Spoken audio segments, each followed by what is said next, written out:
I am Margaret Bennett, 74 years old, scraping by in a cramped studio apartment in Tempe with $1,450 in Social Security each month. I count every penny twice, skipping diner coffee, walking instead of taking the bus, eating plain oatmeal instead of eggs just to save for an $18 cherry tart, the kind my daughter Jessica has loved since she was little. I imagine her smile as she takes the first bite, picture a warm family dinner at her in-laws' house.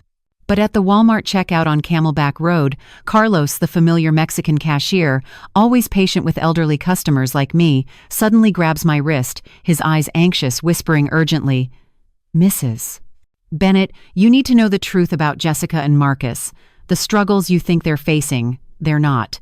Last week, I heard Marcus's mother, Ruth, talking about your late husband, Richard, about before and after, and how you never knew." My heart clench, my mouth go dry. Richard, the husband I loved for 35 years, who died of lung cancer 22 years ago at Banner Good Samaritan. Why would Ruth mention him? And Carlos continues, his voice trembling. They come here weekly, living lavishly organic steaks, imported wines, fancy cheeses while you're their ATM. Gilbert calls you, the old woman who never questions anything. The tart bag slips from my shaking hands. How much have they taken from me? Is Jessica involved? What dark secret is Ruth hiding about Richard's final nights when I had to teach during the day, care for our 8-year-old daughter, leaving him alone with the night nurse named Sarah? Ruth Sarah Patterson. Could my family be a scam orchestrated from 22 years ago? I must confront it, expose it before it's too late. But the greatest fear, my daughter, my own flesh and blood, is she the betrayer? Welcome to Voices of Auntie Rose, where stories of family, forgiveness, resilience, and the courage to rise above betrayal come to life with heart and soul. We're so glad you're here, joining a community that celebrates the unbreakable human spirit.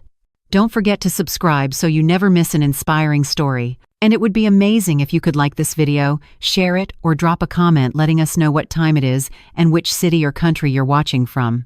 Your shares and comments are the greatest gift, the powerful inspiration that keeps this channel growing and spreading meaningful life lessons every single day. Now, let's dive into today's story. My name is Margaret Louise Bennett, and I'm 74 years old. The moment that changed everything happened on a Tuesday morning in October 2025 at the Walmart on Camelback Road in Phoenix, Arizona. I was standing at the checkout counter, carefully counting out 22 crumpled dollar bills to pay for a simple cherry tart, the kind my daughter Jessica had always loved since she was a little girl. I live on Social Security now, $1,450 a month in a tiny studio apartment in Tempe. Every purchase requires planning. Every dollar gets counted twice. That cherry tart cost $18, and I'd been setting aside coins for 2 weeks to afford it, skipping my usual coffee at the diner, walking instead of taking the bus, eating plain oatmeal for breakfast instead of eggs. The cashier was a Mexican man in his early 60s named Carlos Rodriguez. I'd seen him many times before, always polite, always patient with elderly customers like me who took time counting exact change. But today something was different in his eyes. As I pushed the bills across the counter, Carlos did something unexpected. He reached out and gently touched my wrist, not inappropriately, but with urgency, like someone trying to stop you from walking into traffic. "Mrs. Bennett," he said in a low voice, glancing around to make sure no one was listening, "I need to tell you something about your daughter Jessica and her husband Marcus, something you need to know." My heart stuttered. I felt my mouth go dry. "What do you mean?" I managed to whisper. Carlos continued scanning items for appearance, but his eyes were locked on mine with an intensity that frightened me. The things you think about them. The struggles you think they're having. "It's not true, Mrs. Bennett. Last week, I heard Marcus's mother Ruth on her phone in aisle 7. She mentioned your late husband Richard's name. She said things about before and after and how you never knew." The shopping bag slipped from my trembling fingers. Richard. My beloved Richard, who died 22 years ago from lung cancer at Banner Good Samaritan Medical Center. Why would Ruth Patterson, my son-in-law's mother, be talking about my dead husband? "I don't understand," I said, my voice cracking. "What does Ruth have to do with Richard?" Carlos leaned closer, his voice barely audible. "Mrs. Bennett, I think you need to know Ruth used to work at Banner as a nursing assistant. Around July 2003. The same time, the same hospital where your husband, he didn't finish. He didn't need to. The implication hung in the air like poison gas. That's impossible, I said. But even as the words left my mouth, fragments of memory were already assembling themselves into a horrifying picture. Richard's final weeks. The night caregiver I never met. The nurse who told me her name was Sarah, helpful, kind, always there when I couldn't be because I had to teach during the day and take care of 8-year-old Jessica. Ruth's full name was Ruth Sarah Patterson. Oh God, no. Mrs. Bennett, there's more, Carlos continued, his expression pained, as if he regretted having to tell me but knew he must. They come here every week, your daughter's in-laws. They spend hundreds of dollars organic steaks, imported wines, fancy cheeses, things I know you would never buy for yourself. And I've heard Ruth talking on her phone multiple times, bragging to someone about how the Bennett family money keeps flowing. I gripped the edge of the counter to keep from falling. The fluorescent lights above seemed to pulse and throb. I could hear my own heartbeat thundering in my ears. How? How do you know they're talking about me? Because Gilbert Marcus's father mentioned your name last month. He was buying a $120 bottle of champagne, and he told Ruth, "Don't worry, Margaret will cover the rent, like always. The old woman never questions anything." The old woman. That's what I was to them. Not Jessica's mother. Not a person who'd sacrificed everything. Just the old woman with the checkbook. There's something else, Mrs. Bennett. Carlos's voice dropped even lower. 2 weeks ago, Ruth was here buying expensive perfume white diamonds, that Elizabeth Taylor brand. She told the lady at the cosmetics counter that it was her signature scent, the one she's worn for over 20 years. She said it reminded her of someone special from her past. White diamonds. I used to wear that perfume. Richard always loved it. I stopped wearing it after he died because I couldn't afford it anymore. $60 a bottle was a luxury I could no longer justify. But someone had continued wearing it. Someone who had been there with Richard during those final nights when I couldn't be. Someone who had insinuated herself into my dying husband's last moments, and now, 22 years later, had insinuated her son into my family. Mrs. Bennett, are you okay? You look like you're going to faint. I wasn't okay. Nothing was okay. The ground beneath my feet felt like it was crumbling, like I was standing on the edge of a cliff I hadn't known was there. I need some air, I stammered.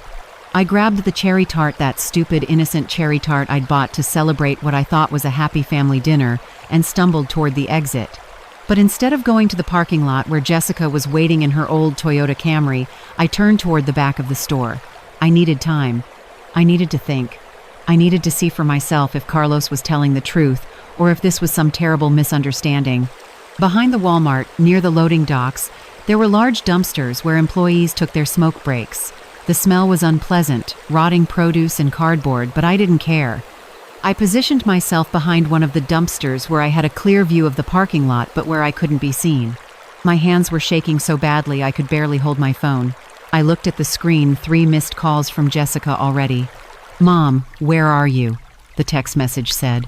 "We're going to be late for dinner at Marcus's parents' house." Marcus's parents' house. Ruth and Gilbert Patterson's house. Where I was supposed to go smile and be grateful and hand over another check because they were struggling and needed help with rent, with bills, with their endless financial emergencies. How much had I given them over the past 4 years since Jessica married Marcus? I'd never calculated the total. I'd never wanted to know, because knowing would have made me feel foolish, and I'd rather feel generous than foolish. But now, standing behind a dumpster smelling of rot, I forced myself to do the math.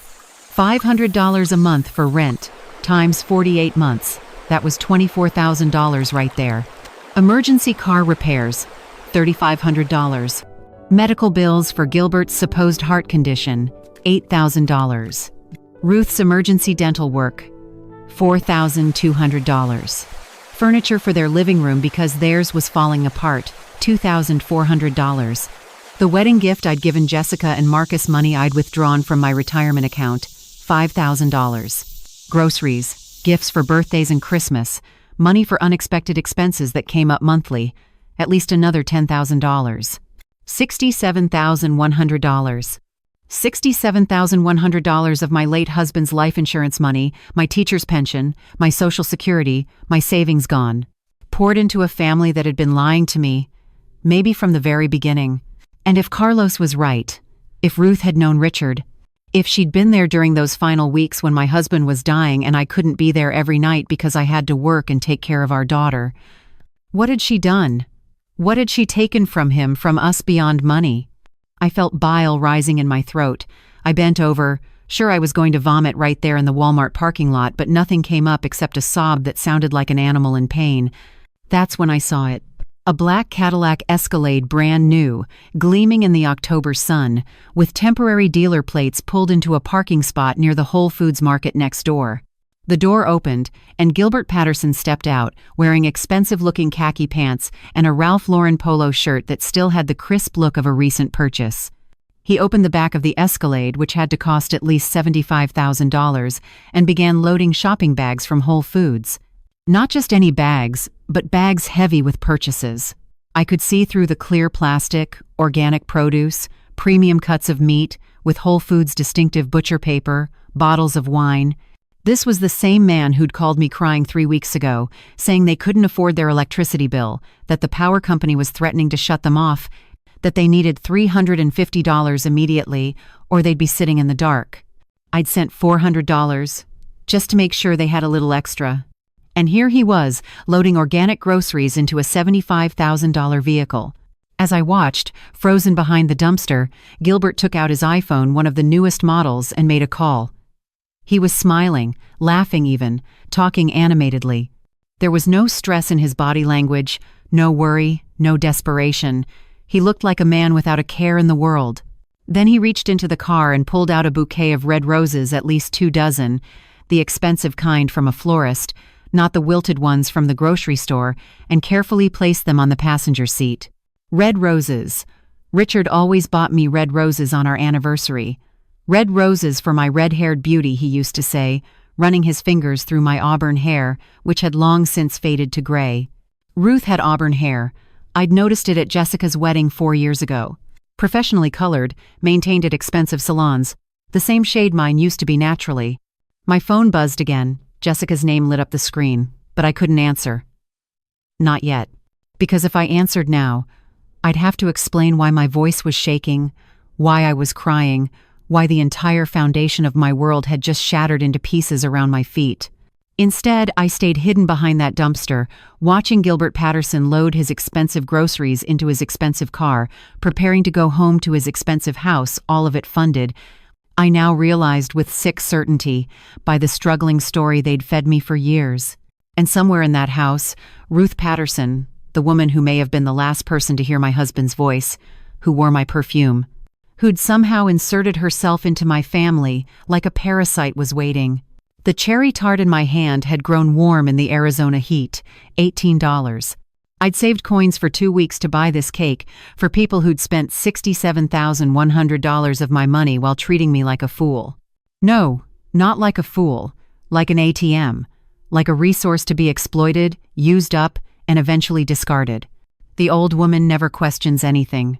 But the old woman was questioning now, and the old woman was about to get answers. I took a deep breath, wiped my eyes, and typed out a message to Jessica. Sorry, honey, long line at checkout. Be there in 15 minutes. Another lie. But this time, my lie had a purpose. I needed to see Ruth Patterson's face. I needed to look into the eyes of the woman who might have stolen my husband's final moments and who was definitely stealing my future. And I needed to know, was my daughter part of this? Or was Jessica another victim, like me? The answer to that question terrified me more than anything else. I stayed crouched behind that dumpster for another 20 minutes, my knees aching against the hot concrete, watching Gilbert Patterson move with the casual confidence of a man who'd never known real struggle. The Arizona sun beat down mercilessly, but I barely felt it. My entire body had gone numb, as if my nervous system had simply shut down to protect me from the enormity of what I was discovering. Richard, my sweet Richard, who'd held my hand through 35 years of marriage, who'd worked double shifts at the power company so I could finish my teaching degree, who'd called me his Maggie girl right up until the morphine made him too confused to remember his own name. Or had he been confused? The memory came flooding back with brutal clarity. It was August-July 2003. Richard had been in Banner Good Samaritan for 6 weeks, the cancer eating through his lungs like fire through paper. I'd been there every day from dawn until 3 in the afternoon when I had to leave to pick up Jessica from elementary school. The hospital had hired a night caregiver, a CNA. They'd called her to sit with Richard from 6 in the evening until midnight. I'd never met her. Not once. She came after I left, worked the night shift when visiting hours were technically over. The nurses told me her name was Sarah, that she was wonderful, that Richard seemed calmer when she was there. One night, it must have been 2 weeks before he died. I'd come back to the hospital at 10 p.m. because I'd forgotten Richard's reading glasses. When I walked into his room, he was sleeping, but he was smiling. Actually smiling, despite the tubes and the machines and the gray pallor of approaching death. On the bedside table, I'd noticed something that hadn't been there that morning. A small bottle of perfume, white diamonds, my perfume, the expensive kind I wore on special occasions. I'd asked the night nurse about it the next day. She'd looked embarrassed, shuffled her feet, and finally admitted that Sarah likes to wear nice perfume. She says it helps patients feel more comfortable, reminds them of loved ones. At the time, I'd thought it was sweet, thoughtful even. A kind caregiver who understood that smell is the sense most closely tied to memory, who wanted to give dying patients a final gift of familiar comfort.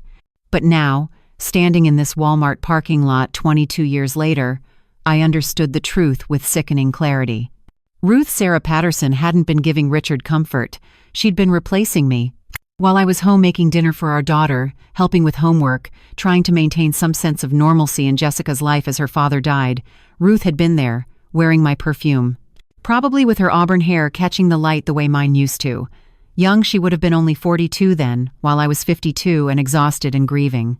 And Richard, confused and dying and lonely in the dark hours of the night, had probably thought, no, I couldn't let myself finish that thought. Not here. Not now. My phone buzzed again. This time it wasn't Jessica, it was a text from an unknown number. I opened it with trembling fingers. Mrs. Bennett, this is Carlos from Walmart. I got your number from the rewards program, I hope that's okay. I needed to send you this. Below the message was a photograph of a receipt. Whole Foods Market. Date: October 19th. The year 2025. Yesterday. Total: $487.63. Items included 2 pounds of organic grass-fed filet mignon at $49.99 per pound. A bottle of Dom Perignon champagne, $179. Imported prosciutto di Parma, artisan sourdough bread, truffle-infused olive oil, organic heirloom tomatoes at $8.99 per pound. Customer name, Gilbert Patterson. I had to read it 3 times before my brain would accept what my eyes were seeing. $487. In a single shopping trip. Yesterday. 3 days ago, Gilbert had called me sobbing, actually sobbing, saying they couldn't afford Ruth's heart medication. The insurance won't cover it, he'd wept into the phone. It's $850, Margaret. We've been skipping doses to make it last, but the doctor says if she doesn't take it consistently, she could have another attack. I'm begging you. I've never begged anyone for anything in my life, but I'm begging you now. I'd gone to my bank that same afternoon and withdrawn $900, the extra $50, so they could buy some groceries too, since money is tight. I'd eaten ramen noodles for dinner that night, alone in my studio apartment, feeling virtuous and maternal and needed. And the next day they'd spent nearly $500 on champagne and truffles. My vision blurred. I pressed my back against the dumpster's corrugated metal, feeling its rough edges dig into my spine through my thin cotton blouse. The pain was good. It was real. It kept me from floating away into the numbness that wanted to swallow me whole. Another text from Carlos. There's more, Mrs. Bennett. I've been keeping receipts. Ruth comes in almost every week. Always pays cash. Always expensive items. I've been saving them because I knew something was wrong. My own mother was scammed by family. I couldn't stop it then. Maybe I can help you now. Tears spilled down my cheeks, hot and fast. This stranger, this cashier I'd exchanged maybe 50 words with in 5 years, cared more about my well-being than the family I'd bankrupted myself to support. I looked up and saw Gilbert getting into his Escalade. He checked his reflection in the side mirror, smoothed his hair, then smiled at himself. He was pleased, satisfied, a man heading home after a successful day. The engine started with a smooth, expensive purr. As he backed out of the parking space, I caught a glimpse of the temporary dealer plate in the back window. The date of purchase: October 15th, 2025. Last week, when they'd called me frantic because they were 2 months behind on rent and facing eviction. When I transferred $1,000 directly into their account, money I'd been saving for my own roof repair, because the ceiling in my bathroom leaked every time it rained and the landlord said it was my responsibility to fix it. I'd been sleeping with a bucket next to my bed, listening to the drip drip drip all night, telling myself it didn't matter because Jessica's family needed me. Jessica. The thought of my daughter made my chest constrict so painfully I gasped aloud. Did she know? Was my beautiful girl the baby I'd raised alone after Richard died, the child I'd worked 3 jobs to put through college, the young woman who still called me every Sunday? Was she part of this? Or was she being used too? I had to know, but I also had to be smart about this. If I confronted them now, emotional and unprepared, they'd have excuses ready. They'd gaslight me, tell me I was confused, that I was misremembering, that my age was making me paranoid. The old woman. The confused old woman who never questions anything. No more. I pulled out my phone and quickly forwarded Carlos's text to my email, saving it in a folder I labeled Evidence. Then I took screenshots of my bank statements showing the transfers to Marcus and Jessica. One after another, going back 4 years. The amounts made me dizzy. September 2025, $1,000, rent crisis. August 2025, $700, car repair. July 2025, $1,500, Ruth's medication. June 2025, $400, electric bill, but it had been going on for 4 years. $67,000, maybe more. I couldn't think clearly enough to add it all up exactly, but it was somewhere in that range. $67,000 that could have been a comfortable retirement, travel, a nice apartment, peace of mind. Instead, I ate 99-cent ramen and slept under a leaking ceiling while they drank champagne and drove Escalades. The cherry tart in my hand had started to leak through the cardboard box, the filling oozing out the sides where I'd squeezed it too hard. I stared at it, this stupid, symbolic $18 dessert, and suddenly I was crying so hard I couldn't breathe. Not quiet tears this time, but great heaving sobs that shook my entire body. I thought about the wedding, Marcus and Jessica's wedding, 4 years ago. I'd been so proud, wearing the dress I'd bought at Macy's clearance for $75, watching my daughter walk down the aisle. Ruth had been there in a mother-of-the-groom dress that must have cost $500, looking elegant and composed. At the reception, Ruth had hugged me and called me family. She'd said, "Margaret, I'm so grateful our children found each other. You and I are going to be wonderful friends. I just know it." I'd believed her. I'd been so lonely since Richard died, so hungry for connection, for the feeling of being needed, that I'd fallen for every word. That same night, Gilbert had pulled me aside and confided that they were going through a rough patch financially. Nothing serious, he'd assured me, just some bad investments and unexpected medical bills. "We'd never ask Jessica to worry about it," he'd said. "She's starting her marriage. She deserves happiness. But if you could maybe help with their rent for a few months, just until we get back on our feet." I'd written them a check for $3,000 that night. A wedding gift, I'd called it, for the kids' first apartment. That was the beginning. The first of countless emergency calls, the first of endless lies I'd swallowed without question because I'd so desperately wanted to be the generous mother, the reliable grandmother in waiting, the woman whose family needed her. My phone rang. Jessica's face filled the screen, a photo from 5 years ago, before the wedding, when she still had that carefree smile that reminded me of Richard. I let it ring. Once, twice, 3 times. Then it went to voicemail. Immediately, it rang again. This time I answered, but before Jessica could speak, I heard another voice in the background, Ruth's voice, sharp and irritated. "For God's sake, Jessica, just tell your mother to hurry up. The dinner's getting cold and I'm not reheating it. If she can't manage to be on time, maybe she's too old to be driving herself around." Too old. The words hit me like a slap. Jessica's voice came through, apologetic and strained. "Mom, where are you? Ruth made this whole special dinner and—" "I'm coming, sweetheart. I heard myself say, my voice surprisingly steady. I just had to make a stop. I'll be there in 20 minutes. Okay, but Mom, please hurry. You know how Ruth gets when people are late. Yes, I knew exactly how Ruth got, imperious, demanding, treating me like an inconvenient servant rather than the woman who'd been funding her lifestyle for 4 years. I hung up and forced myself to stand. My knees cracked audibly. My legs had fallen asleep from crouching so long, and pins and needles shot through them as blood flow returned. I steadied myself against the dumpster, taking slow, deliberate breaths. I needed to see this through. I needed to walk into that house, smile, make small talk, and observe. Really observe, with clear eyes, without the fog of wishful thinking that had blinded me for so long. But first I needed one more piece of information. I dialed the number for Banner Good Samaritan's medical records department. It was a long shot, but I had to try. Banner Good Samaritan, medical records, this is Cherise speaking. Hello, my name is Margaret Bennett. My husband Richard Bennett was a patient there in July 2003. He passed away from lung cancer. I'm trying to get information about his care team, specifically about the night caregivers who attended to him. I'm sorry for your loss, Mrs. Bennett. That's quite a while ago. What specifically do you need? I need the name of the CNA who worked the night shift with my husband.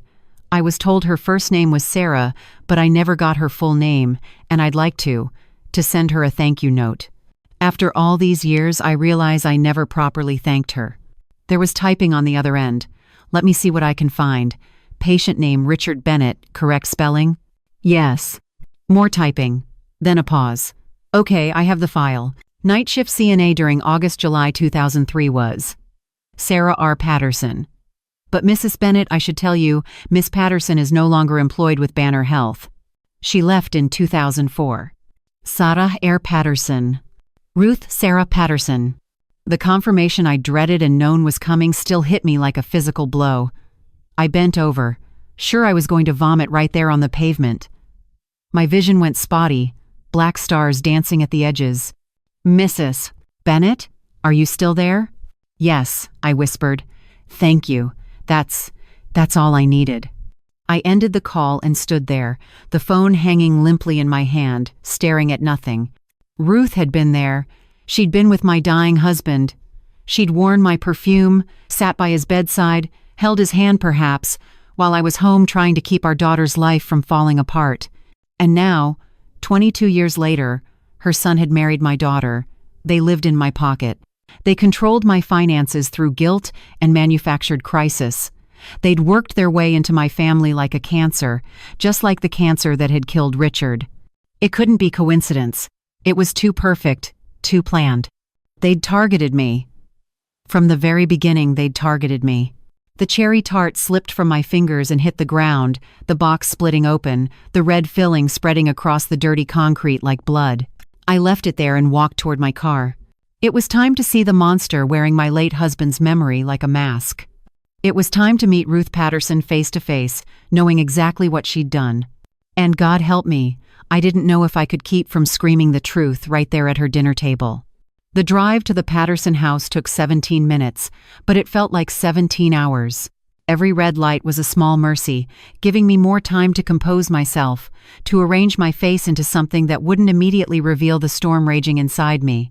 My hands gripped the steering wheel of my 15-year-old Honda Civic so tightly that my knuckles had gone white, the bones pressing sharp against papery skin. Jessica sat beside me in the passenger seat, chattering nervously about nothing. The traffic, the weather, how Ruth had spent all day cooking this amazing meal. My daughter's voice sounded far away, like she was speaking to me from the bottom of a well. Mom, are you okay? You seem really quiet. I'm fine, honey, I lied, forcing a smile. Just tired. You know how it is at my age. At my age. 74. Old enough that people dismissed you, underestimated you, assumed you were too senile to notice when you were being robbed blind. We pulled into the Arcadia neighborhood, and I felt my breath catch in my throat. This wasn't some modest subdivision where struggling families lived paycheck to paycheck. These were homes worth $700,000 minimum Spanish colonial architecture with terracotta roofs, perfectly manicured desert landscaping with saguaro cacti and Mexican palo verde trees, circular driveways with decorative fountains. The Patterson house sat at the end of a cul-de-sac, a two-story beauty with fresh cream-colored stucco and dark wood accents. The front yard alone probably cost more to maintain than my entire yearly budget. "Isn't it gorgeous?" Jessica said, pride evident in her voice. "They just had the whole exterior repainted last month. Gilbert said he got a great deal through a contractor friend." A great deal. Everything was always a great deal. An incredible bargain. A stroke of lucky timing. Never the truth, that my money had paid for it. As we pulled up, I saw it. The black Cadillac Escalade, now parked in the driveway, gleaming like a predator in the late afternoon Sunday. The temporary plates were still visible. $75,000 worth of vehicle for people who supposedly couldn't afford an $800 prescription. My heart began to hammer against my ribs, each beat painful, irregular. I pressed my hand to my chest, feeling the flutter of potential cardiac arrhythmia. I'd had episodes before, usually when stressed. My doctor had warned me to avoid extreme emotional situations. Too late for that now. "Mom, are you sure you're okay? You look really pale." "I'm fine," I repeated, though I wasn't. I was as far from fine as a person could be. We walked to the front door, and before Jessica could ring the bell, it swung open. Ruth stood there, framed in the doorway like she was posing for a magazine photo shoot. She wore a designer dress I recognized the Chico's label from commercials in a deep burgundy that complemented her auburn hair. Her hair, professionally colored and styled, swept back from her face in soft waves. The same color my hair used to be, the same style I'd worn it in when Richard was alive. And there, hanging in the air around her like a cloud of toxic sweetness, was the unmistakable scent of White Diamond's perfume. I stopped breathing. Ruth smiled, and it was the smile of a python deciding which part of you to swallow first. "Margaret, so wonderful to see you." She stepped forward and embraced me, and I had to fight every instinct not to recoil. Her cheek pressed against mine, cold and smooth. "We've been waiting for you." I was starting to worry something had happened. The concern in her voice was perfectly pitched, perfectly fake. This woman had studied me, I realized. She knew exactly what notes to hit, what tone would make me feel guilty for making her wait. "Traffic," I managed to say. My voice sounded hollow, echoing in my own ears. "Well, you're here now, that's what matters. Come in, come in." The interior of the house was even more stunning than the exterior. The living room featured leather furniture from what looked like Ashley Home Store, each piece probably costing over $1,000. A massive 75-inch Samsung television dominated one wall. The coffee table was glass and chrome, artfully arranged with coffee table books that no one would ever read. Everything was spotless, perfectly staged, like a showroom. Through the archway, I could see into the kitchen. Granite countertops, stainless steel Sub-Zero refrigerator, a KitchenAid stand mixer in cherry red with the price tag still attached. $449. I'd seen that exact model at Target last month and walked past it because spending that much on a mixer was an absurd luxury. But apparently not when you were spending someone else's money. "Margaret, let me take that from you," Ruth said, reaching for the cherry tart still in my hands. The box was crushed and stained now, the contents partially leaked out. It looked pathetic next to all this opulence. I brought dessert," I stammered stupidly. Ruth's smile never wavered, but something flickered in her eyes. Amusement? Contempt? How thoughtful. "You really didn't have to go to any trouble." "No trouble. Just 2 weeks of saving coins, skipping meals, walking instead of taking the bus. No trouble at all." Gilbert emerged from the patio, sliding the glass door shut behind him. He wore the same expensive clothes I'd seen him in at Walmart, though he'd added a blazer now. "Margaret!" The guest of honor. He strode over and hugged me, and I smelled expensive cologne, something spicy and woody that probably cost $100 an ounce. The guest of honor. Not family. Not mom, which is what he'd called me for 4 years. A guest. Someone temporary. Someone whose presence was tolerated, not cherished. "Come, sit," Ruth gestured to the new leather sofa. "Dinner's almost ready, but we have time for drinks. Gilbert, pour Margaret some of that wine we got." Gilbert moved to a built-in wine rack. When had they installed that? and selected a bottle. Robert Mondavi Reserve Cabernet Sauvignon. I'd seen that brand at the liquor store. $65 a bottle. This is really special, Gilbert said as he poured generous amounts into crystal wine glasses. A client gave it to Marcus as a bonus. We're so blessed to have good people in our lives. Another lie, smooth as silk. The same lies they'd been telling for years, and I'd swallowed every one. Where's Marcus? I asked, surprised my voice still functioned. Running a last-minute errand, Jessica said, settling onto the sofa beside me. He'll be back soon. I took the wine glass Gilbert offered me. My hands were trembling so badly I had to use both hands to steady it. I brought it to my lips, pretended to sip, but didn't actually drink. I needed my wits sharp tonight. So, Margaret, Ruth said, sitting in an armchair across from me, crossing her legs elegantly. How have you been? We haven't seen you in a few weeks. 3 weeks. It had been 3 weeks since I'd last visited, because that's when they'd called crying about the rent crisis, and I'd been too busy at the bank arranging the transfer to actually visit. I've been well, I said carefully, keeping busy. That's good. It's so important for people your age to stay active. The mind and body, you know. Use it or lose it. Her smile was warm, but her eyes were calculating. I was just saying to Gilbert the other day, we should check on you more often. Make sure you're taking care of yourself. At 74, things can happen so quickly. At 74. She said it the way you'd identify a disease. At stage 4. Terminal. I managed just fine, I said, hearing the edge creep into my voice despite my best efforts. Of course you do. You're so independent. It's admirable, really. Ruth leaned forward, and I noticed she was wearing a bracelet I hadn't seen before. Pandora charms, dozens of them, each one probably $40 to $50. But independence can sometimes blind us to when we actually need help. That's what family is for, isn't it? To step in when we can't see clearly anymore. The threat was subtle, but unmistakable. She was laying groundwork, planting seeds of doubt about my mental competence, preparing for something. Jessica, oblivious to the undercurrent, jumped in cheerfully. Mom's doing great, Ruth. She drives herself everywhere, keeps her apartment clean, manages her own finances. She's sharper than I am most days. Of course, Ruth said smoothly. I didn't mean to suggest otherwise. It's just that I've seen so many elderly people, not you, Margaret, but others who think they're fine until suddenly they're not. And then it's too late to plan properly. Gilbert nodded sagely. It's true. My uncle refused to set up a power of attorney, insisted he was perfectly capable. Then he had a stroke, and the family couldn't access his accounts to pay for his care. It was a nightmare. I understood what was happening. This wasn't casual conversation. This was reconnaissance. They were testing me, measuring my reactions, seeing if I'd be receptive to discussions about power of attorney, about helping me manage my money more efficiently.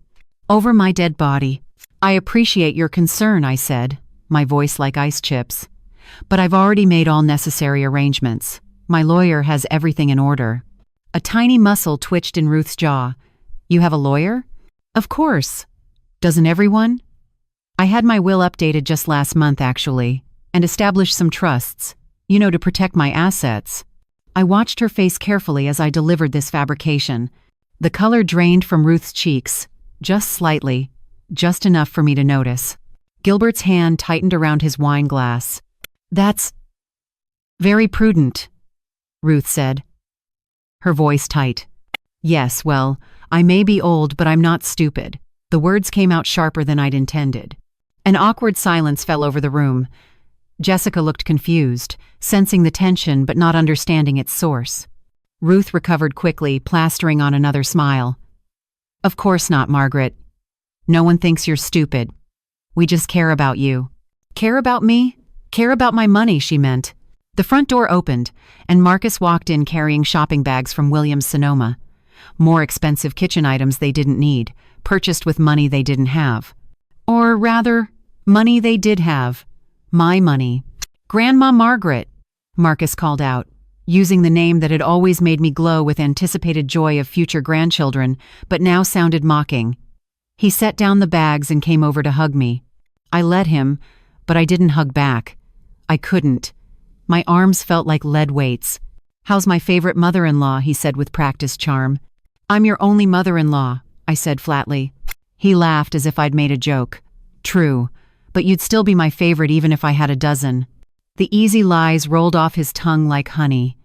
He'd learned from the best his mother, who was at this very moment wearing my dead husband's memory like a stolen coat. Dinner's ready, Ruth announced, standing gracefully. Let's eat before everything gets cold. We moved to the dining room where the table was set with china I'd never seen before. Lenox, if I wasn't mistaken. The pattern was called Eternal, which felt like a cruel cosmic joke. Each place setting probably cost $60. The meal was elaborate. Chicken enchiladas with mole sauce, homemade guacamole with fresh avocados, Mexican rice with saffron, refried beans made from organic pintos. The chicken, Ruth announced proudly, was organic and free-range from Whole Foods. Of course it was. I pushed food around my plate, unable to eat. Each bite felt like swallowing glass. Across the table, Ruth ate delicately, dabbing at her mouth with a cloth napkin, making small talk about neighborhood gossip, about Marcus's job, about their plans to host Thanksgiving this year. We'd love for you to come, Margaret, Ruth said. Family should be together for the holidays. Family. This woman who'd stolen my husband's final moments, who'd inserted her son into my daughter's life, who'd been systematically draining my bank account for 4 years, this woman wanted to talk about family. That sounds lovely, I heard myself say, my voice coming from somewhere far away. Under the table, my hands were clenched so tightly that my fingernails drew blood from my palms. I wondered how much longer I could maintain this charade before I started screaming. The enchiladas sat in my stomach like stones. I excused myself to use the bathroom, needing escape from Ruth's penetrating gaze and the suffocating scent of white diamonds that permeated every corner of this house built on my grief and my money. The guest bathroom was as opulent as the rest of the house: marble countertops, bronze fixtures, monogrammed hand towels that had never seen actual use. I locked the door and gripped the sink, staring at my reflection in the oversized mirror. The face looking back at me was barely recognizable. 74 years old, yes, but aged beyond those years by stress and financial worry. Deep lines bracketed my mouth. Grooves of disappointment carved by 4 years of lies. My hair, once the vibrant auburn that Richard had loved, was now a faded gray-white that I cut myself with kitchen scissors to save the $35 a salon would charge. You've made it this far. Go ahead and hit like to let me know you're still with me. You know, every share you make might help someone out there find a little hope. And before we continue, don't forget to subscribe because who knows, the next story might just touch your heart. I thought about this morning, about how carefully I'd prepared for this dinner, how naive I'd been just 6 hours ago. I'd woken at 5:30 a.m. in my studio apartment, the one with the leaking ceiling and the rattling heater that barely worked. The alarm clock, an ancient digital model from 1998 that Richard had bought at Radio Shack, beeped its tinny alert. I'd reached over to silence it, my joints stiff and aching from sleeping on a mattress that should have been replaced a decade ago. But mattresses cost money. Money that Marcus and Jessica needed more than I needed comfort. I'd shuffled to my tiny kitchenette and opened the cupboard where I kept my savings. Not in a bank account. I'd learned years ago that keeping some cash hidden meant I always had emergency money when they called desperate at midnight, when banks were closed and wire transfers impossible. The cupboard held an old Folgers coffee can, red plastic lid cracked with age. Inside were bills of various denominations, rolled up and secured with rubber bands. I'd counted it out carefully, my arthritic fingers fumbling with the worn paper. $143. That's what remained of this month's Social Security check after I'd paid rent, utilities, and sent Jessica the $800 for Ruth's heart medication. I'd pulled out $22, 2 10s and 2 1s, and held them for a long moment, feeling their weight. This money represented meals I wouldn't eat, a prescription I'd delay refilling, a bus fare I'd save by walking 3 miles in the Arizona heat. But Jessica loved cherry tart. When she was a little girl, I'd made them every Sunday after church.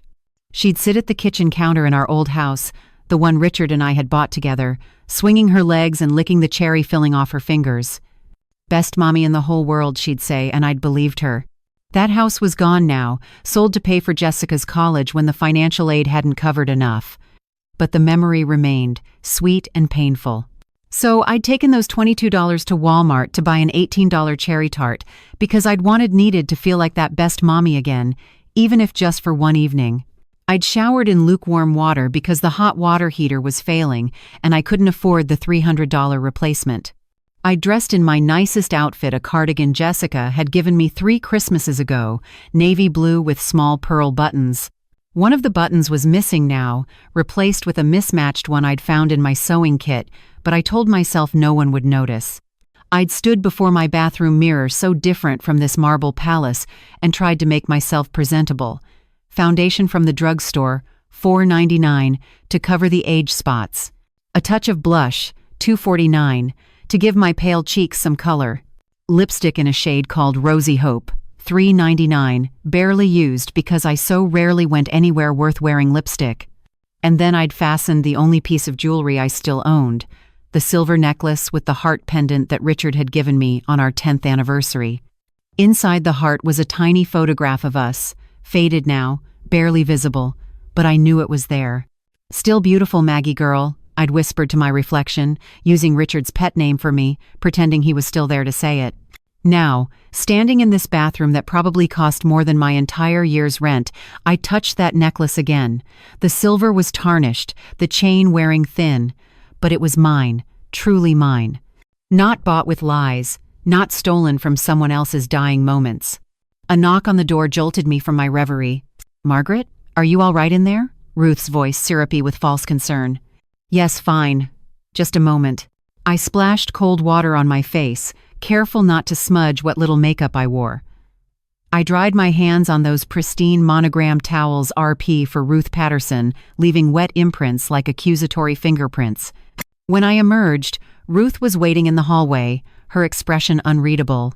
"I wanted to show you something," she said, taking my arm before I could protest. Her grip was firm, proprietary. "Come with me." She led me upstairs. These people had a second floor, while I had 300 square feet total down a hallway lined with family photographs. I glimpsed Marcus as a child, Ruth and Gilbert on tropical vacations, beach scenes and ski slopes and restaurant celebrations. Not a single picture of financial struggle. Not one image that suggested hardship or sacrifice. Ruth stopped at a door at the end of the hall. "This is my private room," she said, her voice dropping to something almost intimate. "My sanctuary. I don't usually show people, but I feel like we've become so close over these years, Margaret. You're practically family." She opened the door to reveal what could only be called a luxury bedroom suite. A California king bed with an ornate headboard, Egyptian cotton sheets, a chaise lounge by the window, and an entire wall of built-in closets with mirrored doors. But what made my blood freeze was the vanity. It was an antique piece, beautifully restored, with a large oval mirror and multiple small drawers, and arranged on its surface like artifacts in a museum were perfume bottles. Dozens of them, all white diamonds. Different sizes, different presentations, the classic bottle, limited editions, gift sets, some new, some clearly vintage, some empty but preserved like treasures. "I collect them," Ruth said, watching my face carefully. "I've worn this scent for over 20 years. It's my signature. People always comment on it, say it's distinctive, memorable. 22 years. Not 20. 22. Exactly the amount of time since Richard died. I started wearing it at a very special time in my life," Ruth continued, running her finger along one of the bottles. "A transformative time, you could say. When I was working at Banner Good Samaritan as a CNA." She'd said it, out loud. Confirmed what I'd already known but hadn't wanted to believe. "I took care of so many patients," Ruth went on, her voice dreamy, nostalgic. "Terminal patients mostly. End-of-life care. It's intimate work, you know. You see people at their most vulnerable. You hear their deepest secrets, their regrets, their wishes. Sometimes you're the last person they speak to. I couldn't breathe." The room was spinning, the perfume bottles multiplying in my vision, 100 white diamonds all reflecting light like daggers. "There was one patient in particular," Ruth said softly, still not looking at me, still caressing that perfume bottle. "A man dying of lung cancer. Such a tragic case. He was only 57, still so much life ahead of him. He had a wife, a daughter, but—" She paused, and finally turned to face me. Her eyes were hard, triumphant. "But he was so lonely at night. His wife could only visit during the day, you see. She had responsibilities, a child to care for, a job to maintain. So at night, it was just him and me. For weeks. We talked about everything: his life, his dreams, his disappointments, and he told me things he'd never told anyone else. "Stop," I whispered, but she didn't. He told me about the perfume his wife used to wear, back when they were young and in love, before life got hard and money got tight and romance faded into routine. White diamonds. He said it reminded him of better times. Tears were streaming down my face now, hot and shameful.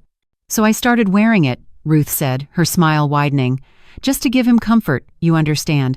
Just to make his last days a little brighter. And he was so grateful, Margaret. So very grateful. He gave me things, tokens of appreciation. A ring. Some personal items. He said his wife wouldn't understand, but I did. I understood him in ways she never could." "You're lying," I choked out. "Richard loved me. He would never." "Wouldn't he?" Ruth interrupted, her voice sharp now, the mask finally slipping. "Are you sure about that? Because I have evidence that says otherwise. I have things he gave me willingly, gratefully, things that prove I meant something to him in those final weeks." The room tilted. I reached for the doorframe to steady myself, my heart hammering so erratically I thought I might be having an actual cardiac event. "Why?" I managed to gasp. "Why are you telling me this?" Ruth's expression shifted to something almost pitying. "Because you need to understand your place, Margaret. You're not the martyred widow you think you are. Richard wasn't the saint you've built him up to be in your memory. People are complicated. Relationships are complicated." She moved closer, and I could smell that perfume, overwhelming now, nauseating.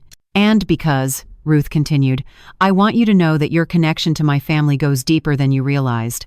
When Marcus fell in love with Jessica, I saw it as destiny, perhaps. A circle completing itself. The daughter of a man who meant so much to me, joining with my son. It felt right." "You planned this," I said, horror washing over me in waves. "You orchestrated this. You pushed Marcus toward Jessica." "I simply encouraged Marcus to pursue a lovely young woman from a good family," Ruth said smoothly. "A family with resources. A family with a mother who understood the value of supporting one's children." Was that so wrong?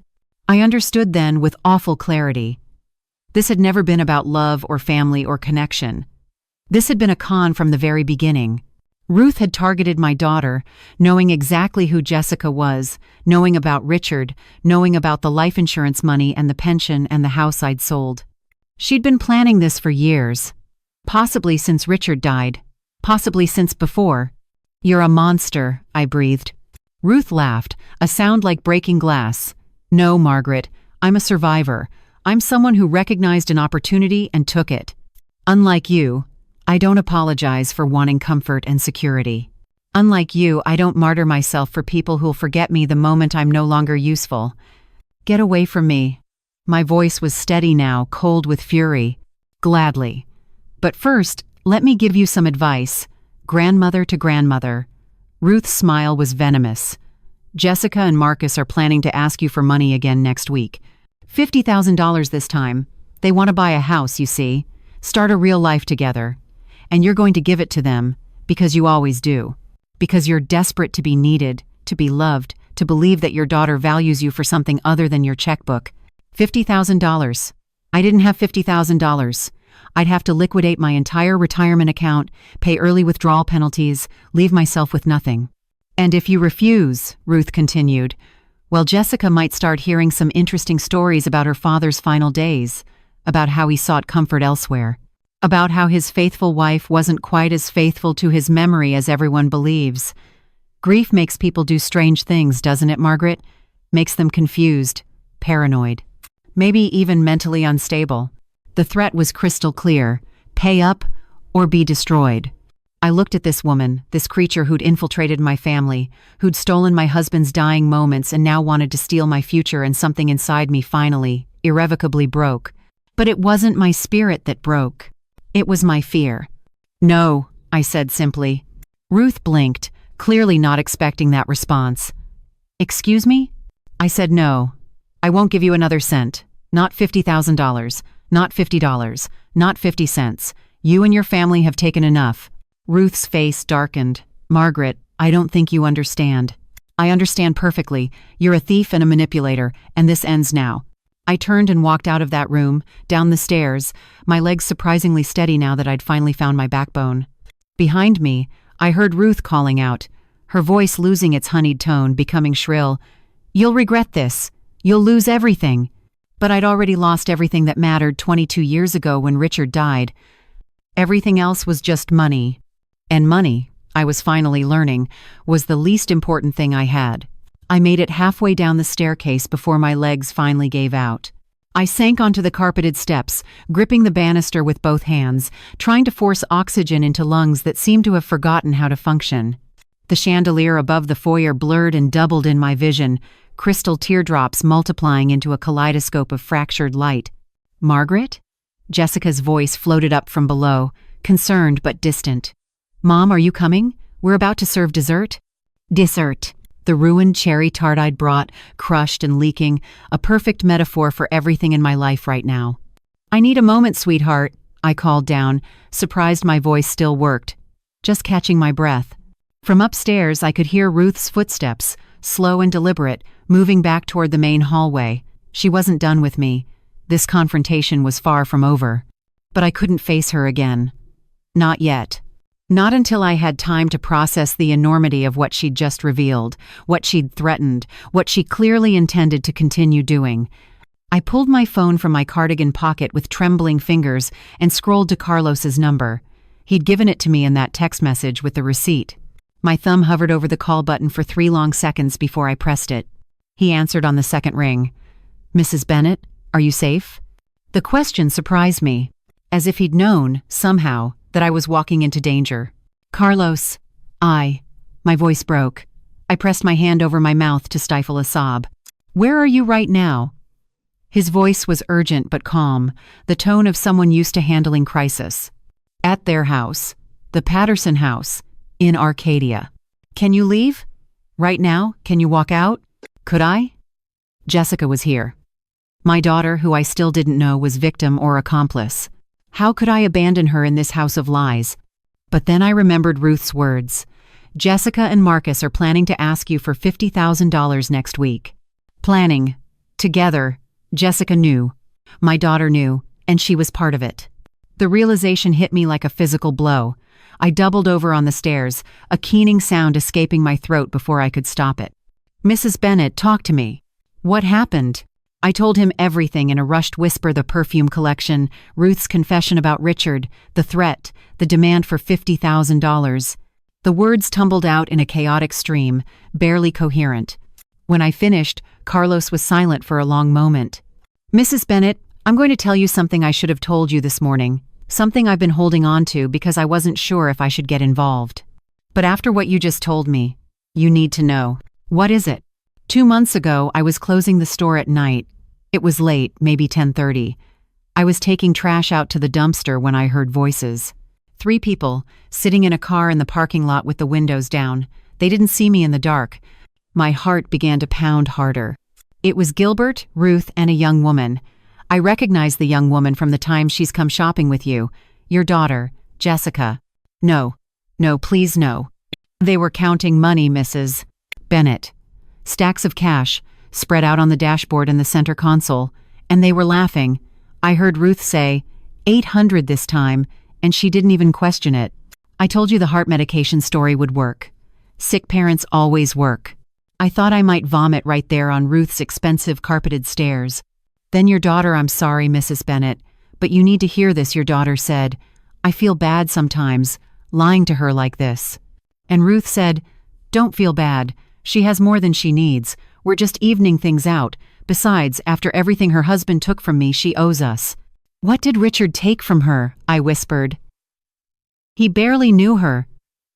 She was just his night nurse for a few weeks." "I don't know, Mrs. Bennett, but whatever she thinks she's owed, she's collecting it through you, and your daughter is helping her do it." The phone nearly slipped from my hands. Jessica, my baby girl.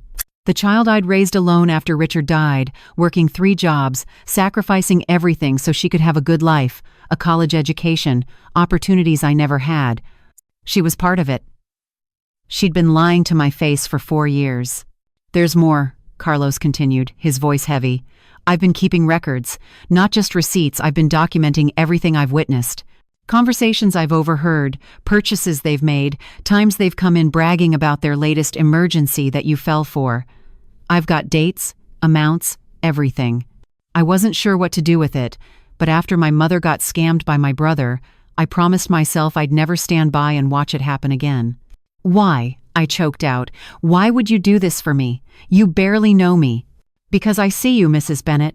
Every week, you come in with your coupons clipped so carefully, buying the cheapest brands, counting out exact change. And then I see them come in the same day, spending hundreds on luxury items, laughing about how easy it is. It made me sick. It made me angry. And after I figured out the connection, I started keeping evidence. Tears poured down my face, but they weren't tears of sadness anymore. They were tears of rage. Pure, crystallizing rage. Can you email me everything? Right now? Already done. I sent it to the address on your rewards account 10 minutes ago. 37 receipts over the past 2 months alone. Total spending, $22,600. $22,000 in 2 months, while I'd been eating ramen and sleeping under a leaking ceiling. There's something else in that email, Mrs. Bennett. Something I found that I think you need to see. It's a public record from Banner Good Samaritan's Disciplinary Board, dated October 2004. What is it? A formal reprimand and termination notice for a CNA named Sarah R. Patterson. She was fired for inappropriate conduct with patients and accepting gifts from vulnerable patients in violation of hospital policy. 3 families filed complaints. The hospital settled quietly to avoid lawsuits, but the record is public if you know where to look. Ruth had been fired. She'd done this before, to other dying patients. Richard wasn't her first victim. He was just one in a pattern. One more thing, Carlos said. That record lists the dates of her employment. She started at Banner in June 2001. Your husband was admitted in July 2003, right? Yes. Mrs. Bennett. She'd been working there for 2 years before your husband arrived, which means she had access to all patient admissions. She would have known who was coming in, what their diagnoses were, what their family situations looked like. The implications made my head spin. You're saying she chose Richard? She targeted him specifically? I'm saying it's possible. A man with terminal cancer, a wife who couldn't be there at night, a life insurance policy, a young daughter. He fit a profile. I closed my eyes, seeing Richard's final weeks with new, horrible clarity. The way he'd seemed calmer at night, almost happy according to the nurses. The way he'd given away his wedding ring, something he'd never have done if he'd been thinking clearly. The morphine, the confusion, the vulnerability. Ruth had exploited all of it, and 22 years later, she was still exploiting me. Mrs. Bennett, you still there? Yes. Carlos, I need to ask you something. Will you testify to what you've witnessed? If this goes to court, will you be willing to make an official statement? Absolutely. I'll do whatever you need. My wife Maria will testify too. She's seen them come into the store, heard them making comments. We've both been documenting. A strange calm settled over me. The panic, the grief, the betrayal, they were all still there, churning in my gut like poison. But underneath them was something harder, colder. Determination. Thank you, Carlos. You've given me exactly what I need. What are you going to do? I'm going to finish this dinner. I'm going to smile and nod and pretend I don't know what I know. And then I'm going to destroy them. Be careful, Mrs. Bennett. People like this, when they feel cornered. I've been careful my whole life, Carlos. It got me nowhere except poor and alone and grieving. I'm done being careful. I ended the call and stood up, my legs steady now, my vision clear. I checked my phone's email and found Carlos's message. 37 attachments, receipts, photos, typed notes of conversations, the disciplinary record from Banner. Evidence. Beautiful, damning evidence. I forwarded the entire email to myself at 3 different email addresses, then saved copies to my phone's cloud storage. If they tried to destroy my phone, the evidence would survive. When I walked back into the dining room, everyone looked up. Ruth's eyes narrowed, trying to read my expression. Gilbert paused mid-sip of his expensive wine. Marcus and Jessica exchanged a glance that I finally recognized for what it was. Not love, but conspiracy. Sorry about that, I said, settling back into my chair with a smile I didn't feel. Got a little lightheaded for a moment. Must be my blood sugar. You know how it is at my age. At my age, I use their words, their dismissive language, turning it into camouflage. Ruth relaxed slightly. Would you like some juice? Or maybe you should lie down. No, I'm fine now. Actually, I was just thinking, Jessica, honey, you and Marcus should come by my apartment tomorrow. There's something important we need to discuss. About your future. Jessica's face lit up. Really, Mom? That would be wonderful. We've been wanting to talk to you about something too. I bet you have. The $50,000 something. Perfect. Let's say 10 o'clock tomorrow morning, just the three of us. Family conversation. Ruth's smile had an edge now. She knew something had shifted but couldn't quite identify what. That sounds lovely. Family is so important. Yes, I agreed, meeting her eyes steadily. Family is everything. And it's so important to know who your real family is, don't you think? To separate the people who truly love you from the people who just want to use you. The temperature in the room dropped several degrees. Gilbert cleared his throat awkwardly. Well, speaking of family, Ruth and I have been meaning to ask you, Margaret. Tomorrow, I cut him off smoothly. Let's save all the important conversations for tomorrow. Tonight, let's just enjoy this lovely meal you've prepared. This beautiful home you've built. With my money, I didn't add. But they heard it anyway. I picked up my fork and took a bite of the enchiladas. They tasted like ashes, but I smiled anyway. Delicious, Ruth. Absolutely delicious. And I thought about tomorrow. About the lawyer I'd call first thing in the morning, about the police report I'd file, about the justice that was finally coming. They thought I was a weak-old woman, too confused and desperate for love to fight back. They were about to learn how wrong they were. The rest of the dinner passed in a blur of forced pleasantries and strategic silences. I watched them all with new eyes, Jessica's nervous laughter when Ruth made a joke, Marcus's too eager agreement with everything his mother said, Gilbert's calculating glances in my direction as if assessing how much more he could extract before I finally broke. But I wouldn't break. Not anymore. I'd spent 74 years bending to other people's needs, apologizing for taking up space, making myself smaller so others could feel bigger. That version of Margaret Bennett died in Ruth's perfume-soaked bedroom, suffocated by white diamonds and ugly truths. When I finally escaped that house at 9:30 p.m., claiming exhaustion, which wasn't a lie, Jessica walked me to my car with her arm linked through mine, just like she used to do when she was a little girl. "Mom, I'm so excited about tomorrow," she said, squeezing my arm. "Marcus and I have been wanting to talk to you about our plans for so long. We didn't want to burden you, but now that you're offering. I hadn't offered anything.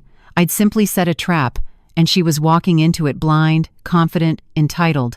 What time did we say, honey? 10 o'clock? Perfect. I'll bring bagels from Einstein Bros. Your favorite everything bagel with cream cheese. She remembered my favorite bagel.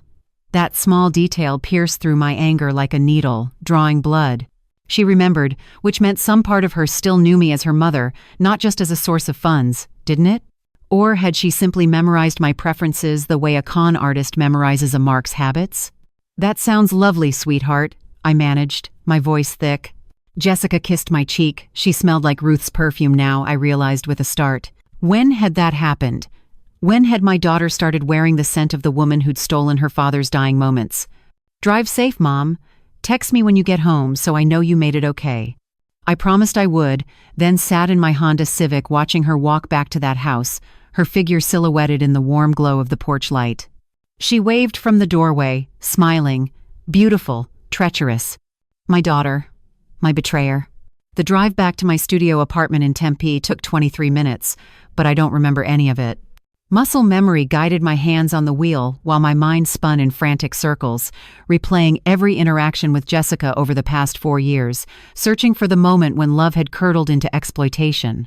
When had she stopped being my daughter and become their accomplice? Or had she always been this person, and I'd simply refused to see it?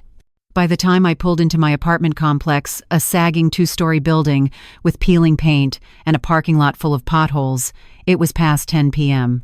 My hands shook so badly I dropped my keys twice before managing to unlock my door. The studio was dark and cold.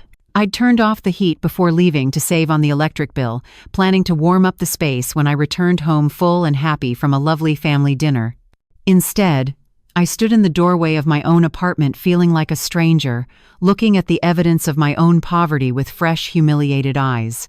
The furniture was ancient, a sagging sofa I'd owned for 26 years, a coffee table with water rings permanently stained into the wood, a small kitchen table with 2 chairs, even though I lived alone and never had guests. The carpet was stained and threadbare. The walls were bare except for a single framed photograph of Jessica's college graduation, the glass cracked from a fall I'd never had money to repair. This was where I lived, while they drank $65 wine and drove $75,000 cars. I set my purse down carefully, walked to my kitchenette, and opened the Folgers can where I kept my emergency cash. $121 remained. I'd taken the $22 for the cherry tart. $121 to last until my next Social Security check arrived in 12 days.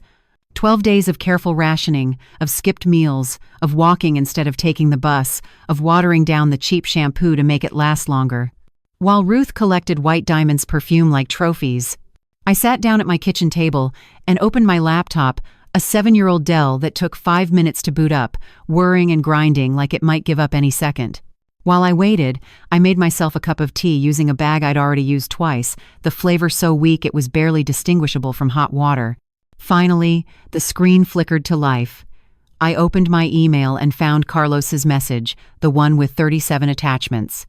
I started going through them methodically, downloading each receipt, each photograph, each piece of documentation he'd painstakingly collected. The evidence was devastating. Receipt after receipt from Whole Foods, Williams-Sonoma, Nordstrom, Pottery Barn, luxury items, expensive foods, designer clothes, all time-stamped and dated, creating an undeniable pattern. But it was the disciplinary record from Banner Good Samaritan that made me stop breathing.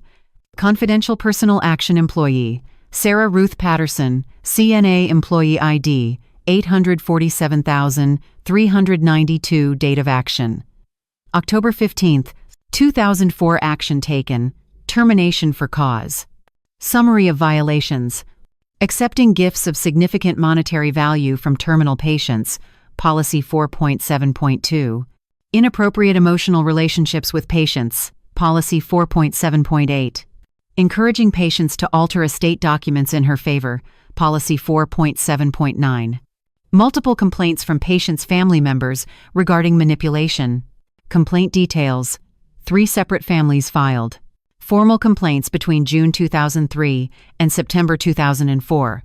In each case, terminal patients gave CNA Patterson jewelry, cash, and divided by or modified their wills to include her as a beneficiary. All 3 patients were male, aged 54 to 62, suffering from end-stage cancer with limited nighttime family visitation. Employee Patterson specifically requested assignment to these patients and was observed spending excessive time with them beyond required care duties. Hospital response. Employee Patterson was placed on administrative leave pending investigation. During investigation, patient records revealed a pattern of behavior consistent with financial exploitation of vulnerable adults. While no criminal charges were filed, patients deceased, families settled privately, hospital legal counsel recommended immediate termination to limit liability. Employee Patterson was terminated effective October 15, 2004. She is ineligible for rehire and has been reported to the Arizona State Board of Nursing. I read it 3 times, each word cutting deeper than the last. 3 families. Richard was one of 3 that they knew about. How many others had there been that went unreported? How many dying men had Ruth preyed upon, exploiting their vulnerability, their loneliness, their morphine-clouded confusion? And she'd been ineligible for rehire and reported to the nursing board, which meant she couldn't work as a CNA anymore. That's why she'd needed a new income source. That's why she'd cultivated her son's relationship with my daughter. I was her new mark, her long-term investment. My hands were shaking so badly I could barely control the mouse, but I forced myself to keep searching. I opened a new browser window and typed Ruth Sarah Patterson, Arizona into Google. The first result was a LinkedIn profile. I clicked it, my heart hammering. There she was. Ruth Patterson, smiling in a professional headshot that looked 10 years old. According to her profile, she'd worked at Banner Good Samaritan from June 2001 to October 2004, exactly matching the dates on the disciplinary record. but it was her employment history before Banner that made my blood run cold. Phoenix Memorial Hospital, CNA, March 1998 to May 2001. 3 years at another hospital, ending shortly before she started at Banner. I copied the hospital name and opened a new search window, adding Scandal and CNA 2001 to the search terms. It took several minutes of digging through old news archives, but I finally found it. A small article from the Arizona Republic, dated June 2001. Phoenix Memorial Hospital settles lawsuit. Phoenix Memorial Hospital has agreed to an undisclosed settlement with the family of deceased patient Harold Brennan, who died in March 2001. The family alleged that a hospital employee engaged in inappropriate conduct with Mr. Brennan during his final illness, resulting in changes to his will that benefited the employee. The hospital denies any wrongdoing, but has revised its policies regarding staff interaction with terminal patients. The employee in question is no longer with the hospital. No name was mentioned, but the timeline was perfect. Ruth had left Phoenix Memorial in May 2001, 1 month after this lawsuit was filed. She'd started at Banner Good Samaritan 1 month later, probably with falsified references, hunting for new victims. And she'd found Richard. My vision blurred with tears. I pressed my hands flat against the table, trying to steady myself, but my whole body was shaking now. Great wrenching sobs tore from my throat, echoing in the empty studio apartment. Richard. My Richard, who'd been a good man, a loving husband, a devoted father. In his final weeks, when he was most vulnerable, most scared, most in need of comfort, Ruth had wormed her way into his heart and his trust. She'd made him believe she cared, that she understood him, that she was there for him in ways I couldn't be. And he'd given her his wedding ring. The ring I'd placed on his finger 28 years earlier, promising to love him in sickness and in health, till death do us part. Death had parted us. But Ruth had been there in the middle, stealing what should have been our final moments together. I cried until there were no tears left, until my throat was raw and my eyes were swollen nearly shut. Then I sat in the silence of my poverty-stricken apartment and let the rage come. It started as a small coal in my chest, glowing red hot. But as I sat there, thinking about Ruth's perfume collection, her luxury house, her smug smile, the way she'd threatened me in her bedroom, the coal burst into flame. 4 years. $67,000. My entire retirement, my late husband's life insurance, the money from selling the house Richard and I had bought together. All gone. Poured into the bank accounts of people who'd been laughing at me, calling me stupid, planning how to extract even more. $50,000. They wanted $50,000 more. Over my dead body. I opened a new document on my laptop and began typing, documenting everything I knew. The timeline, the amounts, the lies they'd told, and the emergencies they'd invented. Ruth's employment history, the disciplinary record, Carlos's receipts. Every piece fit together like a puzzle, forming a picture of systematic, calculated exploitation. By the time I finished, it was 2:30 in the morning. My back ached from sitting hunched over the laptop. My tea had gone cold hours ago, but I had 27 pages of documentation organized chronologically with references to every piece of evidence. I printed it all out using up half of my precious printer ink, but it didn't matter now. Nothing mattered except this. Then I looked up lawyers in Phoenix who specialized in elder abuse and financial exploitation. There were more than I expected, which was depressing apparently. I wasn't the only senior citizen being robbed by her own family. The first law office opened at 8:30 a.m. I would call the moment they opened. But first, there was something else I needed to do. I pulled up the website for Banner Good Samaritan's Medical Records Department and filled out a request form for Richard's complete patient file from 2003, including all nursing notes, visitor logs, and documentation of personal property. As his widow, I had legal right to access everything. I paid the $25 processing fee money I couldn't afford, but I'd skip meals if necessary. The website said records would be ready in 3 to 5 business days. Fine. I could wait 3 to 5 days. I'd waited 22 years to know the truth about Richard's final weeks. I could wait a few more days. I shut down the laptop and looked around my dismal studio apartment. In a few hours, Jessica would arrive with Einstein Brothers bagels and a speech prepared, asking for $50,000 with tears in her eyes and love on her lips. But I wouldn't be here. Tomorrow morning, I would begin the process of taking my life back, and they would learn that the old woman they'd dismissed as weak and foolish had teeth after all. Sharp ones. Sleep never came. I lay on my worn mattress, staring at the water-stained ceiling, listening to the rhythmic drip, drip, drip from the bathroom leak that I'd been too poor to fix. Each drop felt like a second ticking away, counting down to the confrontation that would either free me or destroy what remained of my relationship with my daughter. At 4:30 a.m., I gave up pretending and got out of bed. My body ached knees, hips, lower back, the cumulative pain of 74 years, and too many nights on a mattress that had lost its support a decade ago. But the physical pain was nothing compared to the emotional agony churning in my chest. I made instant coffee, the cheap kind, 79 cents for a jar that lasted 2 months, if I was careful and sat at my kitchen table with my laptop. The screen's blue glow illuminated my tiny apartment, casting shadows that made everything look even more shabby and depressing. I needed more evidence. Carlos had given me receipts and the disciplinary record, but I needed something visual, something undeniable that even Jessica couldn't dismiss as a misunderstanding or mistake. I opened Facebook first, searching for Ruth Patterson. Her profile was private, showing only a profile picture, her smiling in front of what looked like a European cathedral, clearly taken on an expensive vacation. The cover photo showed her and Gilbert on a beach somewhere tropical, umbrella drinks in hand, not a care in the world. This was dated 6 months ago. Right around the time they'd called me sobbing about being 3 months behind on rent, facing eviction, desperate for $1,500 to save their home. I'd sent them $2,000, just to give them a cushion. They'd gone to Cancun. My hands clenched around the coffee mug so hard I heard the ceramic crack. I set it down carefully, forcing myself to breathe slowly.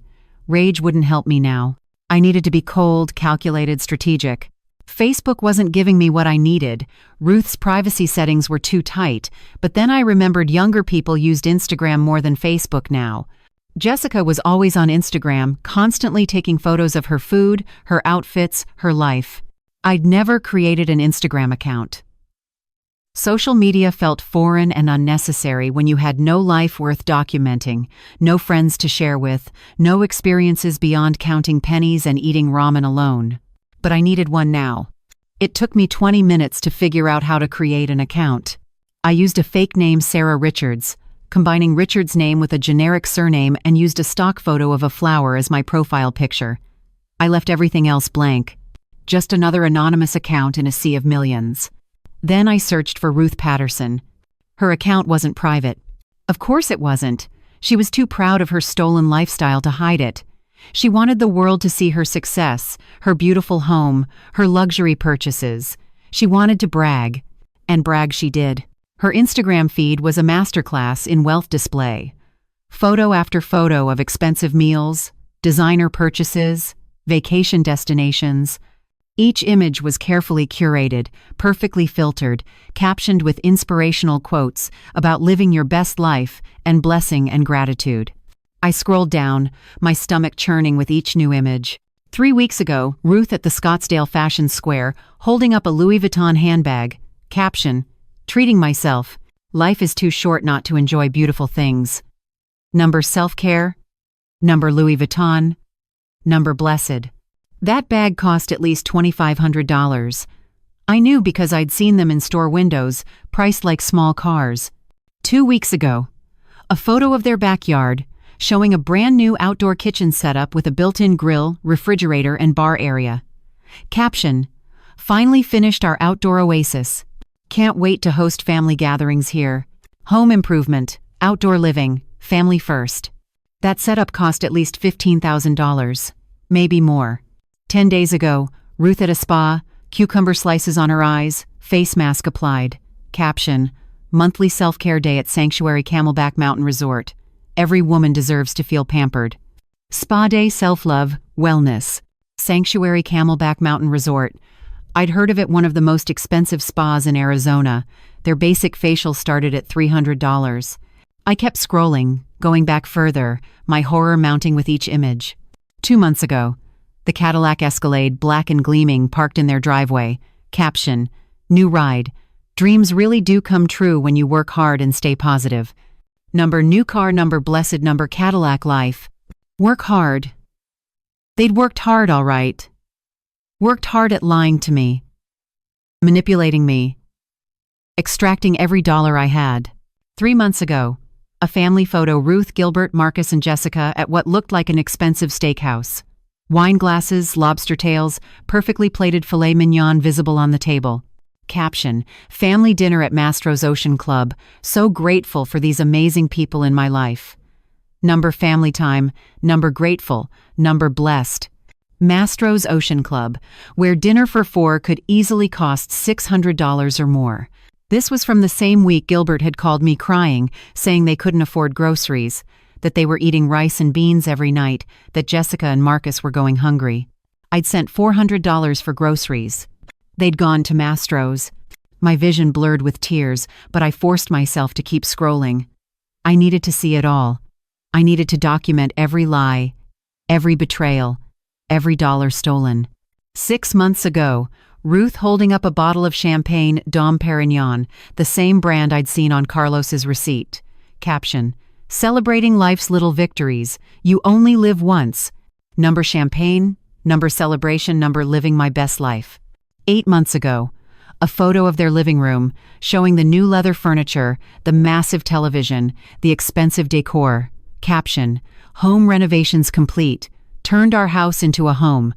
Number, interior design number, home decor number, dream home. I remembered that week. They'd called saying their landlord was threatening eviction, that they needed $5,000 immediately or they'd be on the street with nowhere to go. I'd liquidated a chunk of my retirement account, paid the early withdrawal penalty, sent them $5,500 to cover the rent and give them a little extra for food. They'd bought leather furniture. I started taking screenshots, capturing each image with its caption and date. My phone's storage filled up quickly, so I started emailing them to myself, creating a backup, making sure this evidence couldn't be lost or deleted. Then I scrolled all the way back to the beginning of Ruth's Instagram account. The oldest post was dated July 2003. July 2003, the month Richard was admitted to Banner Good Samaritan, the month Ruth became his night nurse. The photo showed a younger Ruth, auburn hair, vibrant skin unlined, maybe 42 years old, standing in what looked like a hospital corridor. She wore scrubs and had a stethoscope around her neck. But what made my heart stop was what she was holding. A small bottle of perfume, held up to the camera like a trophy. White diamonds. The caption read, "Starting my night shift. New perfume courtesy of a special patient who appreciates good care. Sometimes the best tips aren't money. Number, night nurse. Number, blessed number, white diamonds. A special patient who appreciates good care." Richard had given her that perfume. While I was at home with Jessica, exhausted and grieving and trying to keep our lives together, Richard was giving his nurse gifts, perfume that cost $60 a bottle. Perfume I used to wear but had stopped because we couldn't afford luxuries anymore. You've made it this far? Go ahead and hit like to let me know you're still with me. You know, every share you make might help someone out there find a little hope. And before we continue, don't forget to subscribe, because who knows, the next story might just touch your heart. He'd given it to her. To Ruth. While I sacrificed everything, I scrolled forward through July and August. July 2003, looking for more posts from that period. There were several, all from the hospital. July 23, July 2003, a photo of flowers in a hospital room vase. Caption: "My patient surprised me with roses today. So sweet." It's moments like these that remind me why I love my job. Number, nursing life. Number, appreciated. Richard bought her roses. Red roses, probably. His signature gesture. August 5, July 2003. A photo of Ruth's hand, showing a ring on her finger. Not just any ring. A man's ring, gold, worn like a trophy on her thumb because it was too large. Caption: "A patient gave me this today as a thank you for taking care of him. I'm so touched. The kindness of strangers." Number, grateful, number, blessed. I zoomed in on the photo, my hands shaking so badly I could barely hold the phone steady. Inside the band, barely visible but definitely there, was an engraving. R+M forever. Richard plus Margaret. Forever. Our wedding rings. We'd had them engraved at a jewelry store in downtown Phoenix 37 years ago, standing there holding hands while the jeweler carefully etched the letters, promising each other forever. And Ruth had taken his ring, photographed it, posted it on social media like a trophy. August 17, 2003. A photo taken from inside a car, showing the parking lot of Banner Good Samaritan at sunset. Caption: "Last shift with my favorite patient. He passed peacefully tonight. I'm honored to have been there at the end." Some people touch your life in profound ways. Rest in peace, number nursing life. Number end of life care, number honored. Richard died on August 17, 2003, at 9:47 p.m., according to his death certificate, which I'd kept in a folder with all our important documents. Ruth had been there. She'd been with him when he died, not me. I'd been at home with Jessica, who'd been having nightmares and needed me. I'd planned to go back to the hospital in the morning, but by morning he was already gone. His last moments were spent with Ruth, not with me. And she'd posted about it on Instagram like it was a meaningful work experience, not the calculated exploitation of a dying man. I stood up from the table so fast my chair fell over backward, clattering against the thin walls. I barely made it to the bathroom before I vomited, my body purging itself of the poison I'd just consumed through my eyes. I vomited until there was nothing left, then dry heaved over the toilet, my body convulsing with grief and rage and a hatred so pure it frightened me. When I could finally stand again, I rinsed my mouth and looked at myself in the mirror. My face was gray, my eyes sunken and red-rimmed, my hair wild. I looked like death. I looked like Richard must have looked in those final days, wasting away while Ruth circled like a vulture, collecting souvenirs. I walked back to my laptop and continued documenting. Every photo, every caption, every piece of evidence. I organized them chronologically, created a timeline that showed exactly when each lie had been told and what luxury purchase had followed. By the time I finished, the sun was rising. Orange light crept through my single window, illuminating the poverty I lived in while Ruth posted Instagram photos of champagne and Louis Vuitton. My phone buzzed. A text from Jessica. "Good morning, Mom. Are we still on for 10 o'clock? I'm so excited to talk to you. Love you. .ag. Love you." Did she? Had she ever? Or had I been nothing more than an ATM with feelings, someone to exploit and discard? I texted back. "Change of plans. Can we meet at 9 instead? I have a 10:30 o'clock appointment." A lie. But I was done being the only honest person in this family. She responded immediately. "Sure. I'll bring bagels earlier. See you soon." X says.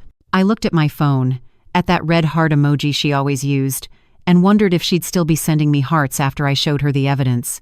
Probably not. But I'd rather have the truth than false love. I'd rather be alone and honest than surrounded by liars who smiled while robbing me blind. I opened my closet and pulled out my best outfit, the same navy cardigan and slacks I'd worn to Ruth's house last night. I showered quickly in lukewarm water, dried my hair, applied makeup carefully to hide the evidence of my sleepless night. Then I printed out all the Instagram screenshots, adding them to my growing file of evidence. The folder was thick now, bulging with receipts and records and photographs of betrayal. At 8:30 a.m. exactly, I called the first lawyer on my list. "Weber and Associates, attorney at law. How may I help you?" "My name is Margaret Bennett," I said, my voice steady despite my shaking hands. "I need to speak with someone about elder financial abuse. And I need to file a restraining order. I can schedule you for next week." "No," I interrupted. "This is urgent. My family is coming to my home in 30 minutes to ask me for $50,000, and I have evidence that they've already stolen over $67,000 from me in the past 4 years. I need help now." There was a pause, then, "Hold, please. I'm transferring you directly to Mr. Weber." While I waited, I looked around my studio apartment one more time. This place, with its leaking ceiling and broken furniture and bare walls, this was what my life had become while they lived in luxury. But not anymore. Today, I would start fighting back. And God help anyone who got in my way. "Mr. Weber speaking." The voice on the other end was professional but warm, the tone of someone who'd heard too many stories like mine but still cared about each one. "Mr. Weber, my name is Margaret Bennett. I'm 74 years old. And I've just discovered that my daughter and her in-laws have been systematically defrauding me for the past 4 years. They've taken over $67,000 from me through manufactured emergencies and lies. And they're coming to my apartment in, I glanced at the clock, 22 minutes to ask me for $50,000 more. Mrs. Bennett, I want you to take a deep breath. You're safe right now. You're in your own home, correct? Yes. Good. Do they have keys to your apartment? The question hit me like ice water. No. I never gave them keys. Thank God for that one small mercy. Excellent. Now, here's what we're going to do. I'm going to stay on the phone with you while my assistant prepares an emergency restraining order petition. When your daughter arrives, you're going to tell her you're not feeling well and ask her to leave. You will not discuss money. You will not explain yourself. You will simply ask her to go and tell her your lawyer will be in touch. Can you do that? My lawyer. The words felt foreign in my mouth. In 74 years, I'd never needed a lawyer except to handle Richard's will. I can't afford. Mrs. Bennett, I take elder abuse cases on contingency. That means I don't get paid unless we recover your money. And based on what you've just told me, we will recover your money. Now I need you to email me every piece of evidence you have, right now while we're on the phone. My hands shook as I attached files to an email, the Instagram screenshots, Carlos's receipts, the disciplinary record from Banner, my own documentation of every transfer I'd made. The email took 3 minutes to send because my ancient laptop and cheap internet struggled with the file size. Got it, Mr. Weber said. I could hear typing in the background. Mrs. Bennett, this is one of the most comprehensive evidence packages I've seen from a client on day one. You've done excellent work documenting everything. A cashier at Walmart helped me. A man named Carlos Rodriguez. He witnessed their spending, heard them talking, kept records. We'll need his testimony. But first, let's get through this morning. Your daughter will be there and more typing. 16 minutes now. I want you to keep your phone in your pocket with this call on speaker but muted on your end. I'll be able to hear everything that happens. If at any point you feel unsafe, say the words, "I need water," and I'll call 911 immediately. You think she'd hurt me? The question came out as a whisper. I think people do desperate things when their cash flow is threatened. Better safe than sorry. We went over the plan 3 more times. I would answer the door, tell Jessica I wasn't feeling well, send her away, and let Mr. Weber handle everything else. Simple. Direct. No room for manipulation or guilt trips or tears. At 8:57, I heard a car pull into the parking lot. I peeked through the window and saw Jessica's Toyota Camry, the one they'd claimed, was on its last legs, needing expensive repairs. It looked fine to me. Clean, well-maintained. The broken transmission they'd needed $1,800 to fix seemed to be working perfectly, but she wasn't alone. Ruth climbed out of the passenger seat. My blood ran cold. Mr. Weber, I whispered into the phone. Jessica brought Ruth. Even better. Witnesses to any threats or coercion. Remember the plan, Mrs. Bennett. You're in control here. I watched them walk across the parking lot, Jessica carrying a white paper bag from Einstein Bros, Ruth carrying her massive designer purse. They were talking, laughing about something. Ruth said something that made Jessica throw her head back, genuinely amused. They looked like friends, like mother and daughter, like conspirators. When they reached my door, I heard their voices clearly through the thin walls before they even knocked. Just ask her directly, Jessica was saying. Mom's always better when you're straightforward. She hates feeling manipulated. The irony was so thick I almost laughed. Ruth's voice came next, lower, harder to hear. Remember what we practiced. Let me do most of the talking. Your tears are more effective if they come at the right moment. Your tears are more effective. They'd rehearsed this. They'd planned out exactly how to extract $50,000 from me, complete with choreographed emotional manipulation. The knock came. 3 sharp raps. Mom, it's us. I brought bagels. I muted my phone as Mr. Weber had instructed and slipped it into my cardigan pocket. Then I opened the door. Jessica's smile was brilliant, genuine looking, practiced to perfection. Morning, Mom. I brought your favorite everything bagel with cream cheese. And Ruth wanted to come along because, We need to discuss family finances, Ruth interrupted, pushing past me into my apartment without waiting for an invitation. And I thought it would be helpful to have everyone on the same page. She swept into my tiny studio with the assurance of someone who'd already decided this space, this life, this future was partially hers.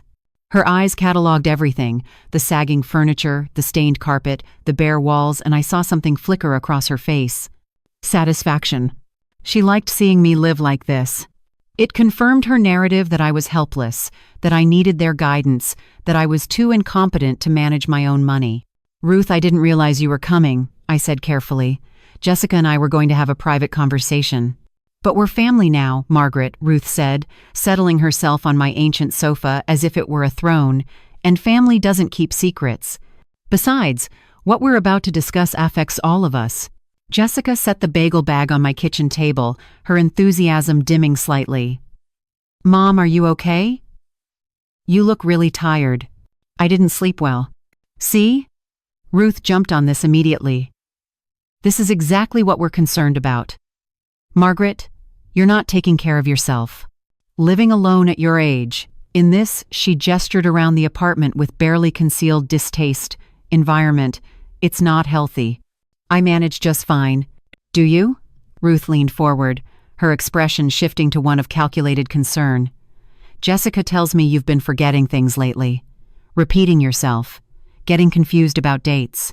I looked at my daughter sharply. I said that? Jessica had the grace to look uncomfortable. Well, you did call me twice last week asking what day Thanksgiving was. I called once to confirm the date and once to ask what time dinner would be. That's not confusion, Jessica. That's normal conversation. See how defensive she gets?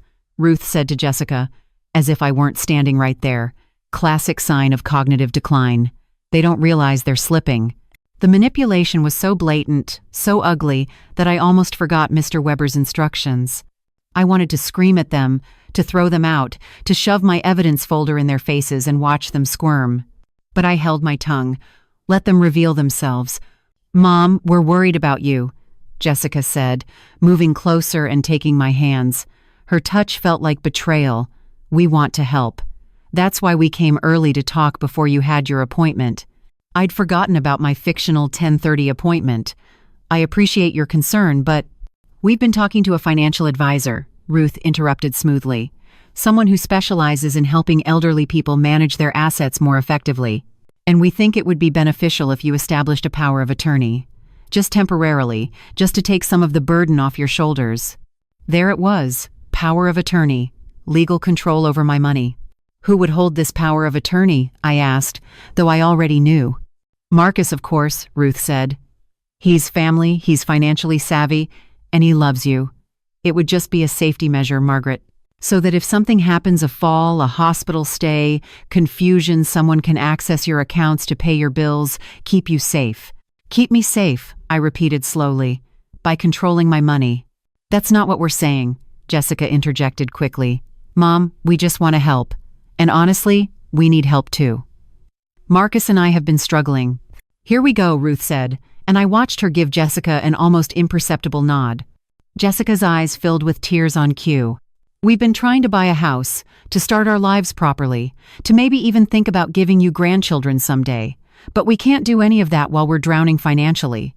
And you have so much, just sitting there in your retirement accounts earning nothing, while you're what? I asked, driving a brand new Escalade, shopping at Whole Foods, buying Louis Vuitton bags and going to luxury spas. The silence that fell was absolute. Jessica's tears stopped as if someone had flipped a switch. Ruth's expression went from sympathetic to cold in an instant. I don't know what you're talking about, Ruth said carefully. Don't you? I walked to my kitchen table and picked up my evidence folder. Because I have receipts here showing $22,600 spent in just the past 2 months. I have Instagram posts showing your luxury lifestyle. I have documentation of every lie you've told, every manufactured emergency, every dollar you've stolen. Ruth stood slowly, her face hardening into something ugly. Stolen? That's a very serious accusation, Margaret. It's a very serious crime, I replied. Mom, what are you doing? Jessica's voice had lost its sweetness. We're trying to help you and you're acting paranoid. Paranoid? The word came out like a whip crack. I know about the Walmart cashier who heard you counting money in the parking lot. I know about Ruth's employment history at Banner Good Samaritan. I know she was fired for exploiting terminal patients. I know she was Richard's night nurse and that she took his wedding ring. Jessica's face went white. What? But Ruth was faster, harder. You senile old woman. You don't know anything. The mask was off now. The sweet, concerned family member was gone, replaced by something cold and predatory. I know my husband gave you his wedding ring while he was dying, and you weren't even supposed to accept gifts from patients, I said. I know you posted about it on Instagram. I know you've done this before to other families. And I know that 3 days after you told me you couldn't afford Ruth's heart medication, you spent nearly $500 at Whole Foods on champagne and truffles.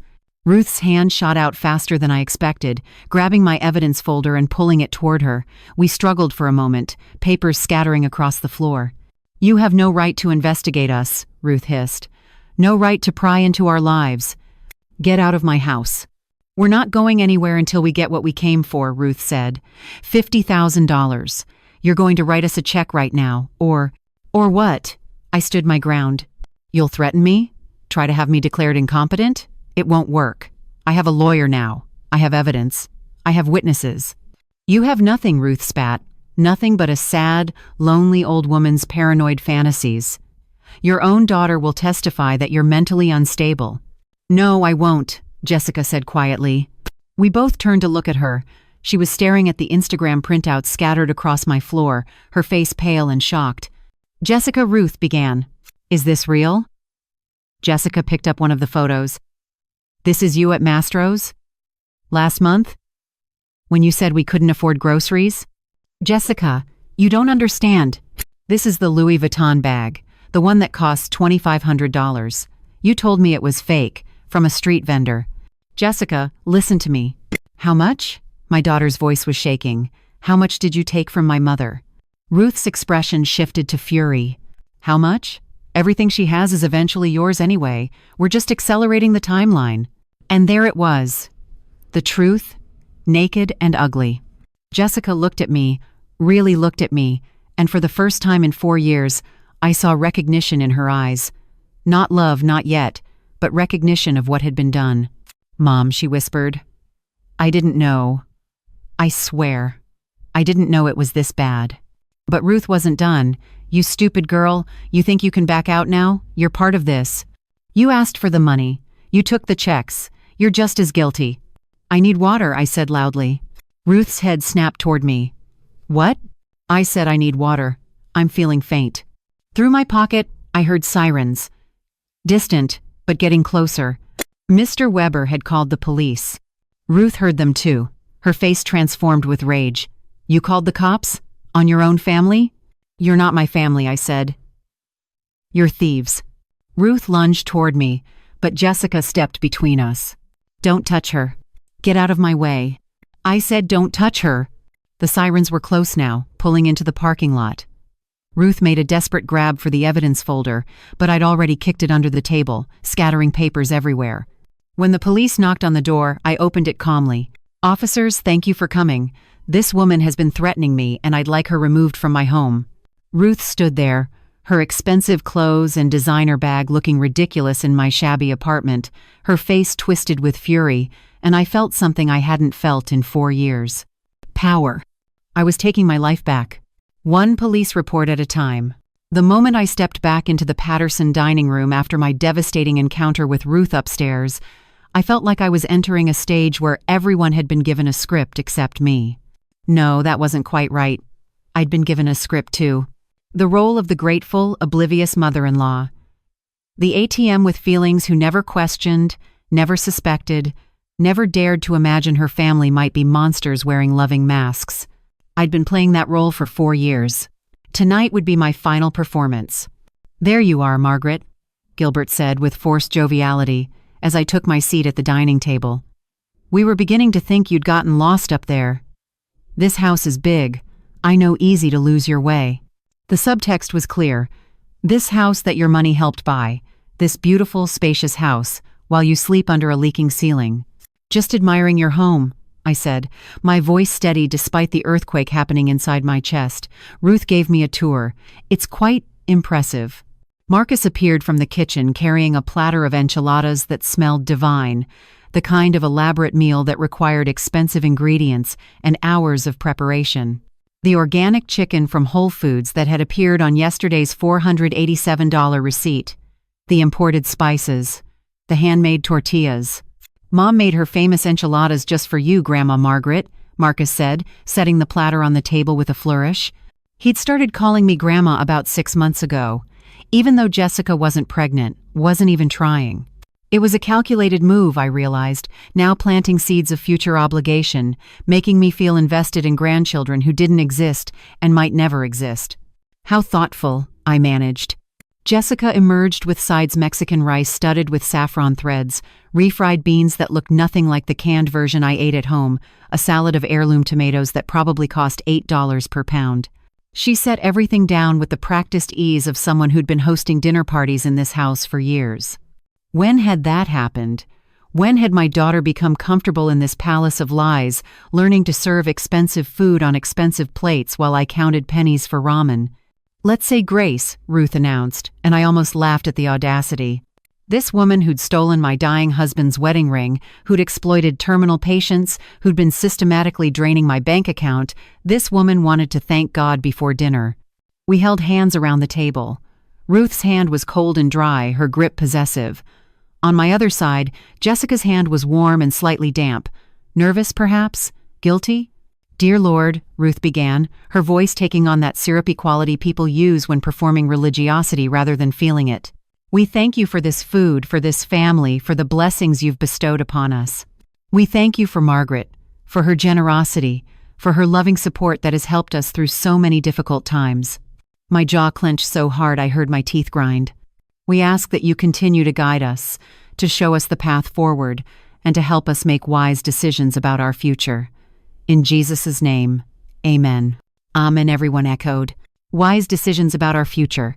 She meant the $50,000 request that was coming, the final, devastating ask that would leave me completely destitute.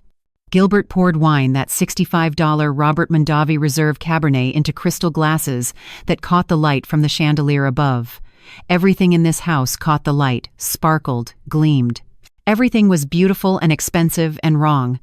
This is a special vintage, Gilbert said, swirling his glass with the pretension of a sommelier. A client gave it to Marcus as a thank you for exceptional work. We're so blessed to have good people in our lives who appreciate quality. Another lie. I'd seen the receipt. They'd bought this wine at AJ's Fine Foods, a gourmet grocery store where nothing cost less than twice what it should. I took a tiny sip. It tasted like ashes and betrayal. The food was served. Ruth played hostess with practiced grace, making sure everyone had enough, asking about preferences, playing the role of the caring matriarch. She'd put cilantro on the side because I know some people are sensitive to it. She'd made the enchiladas mild because we have to think about Margaret's delicate digestion at her age. At my age. Every conversation somehow circled back to my age, my frailty, my diminishing capacity. So, Margaret, Gilbert said between bites. Jessica tells us you've been having some trouble with your apartment. Something about a leaking ceiling? I froze, my fork halfway to my mouth. I'd mentioned the leak to Jessica 3 weeks ago in passing, just casual conversation. I hadn't asked for help, hadn't suggested they should fix it. Had simply stated a fact about my living conditions. But they'd remembered. Filed it away, and now they were using it. It's nothing serious, I said carefully, just a small drip when it rains. A small drip can lead to mold, Ruth interjected, her tone full of concern that felt like a trap. Black mold is especially dangerous for elderly people. It affects the lungs, the brain, causes confusion, memory problems, respiratory issues.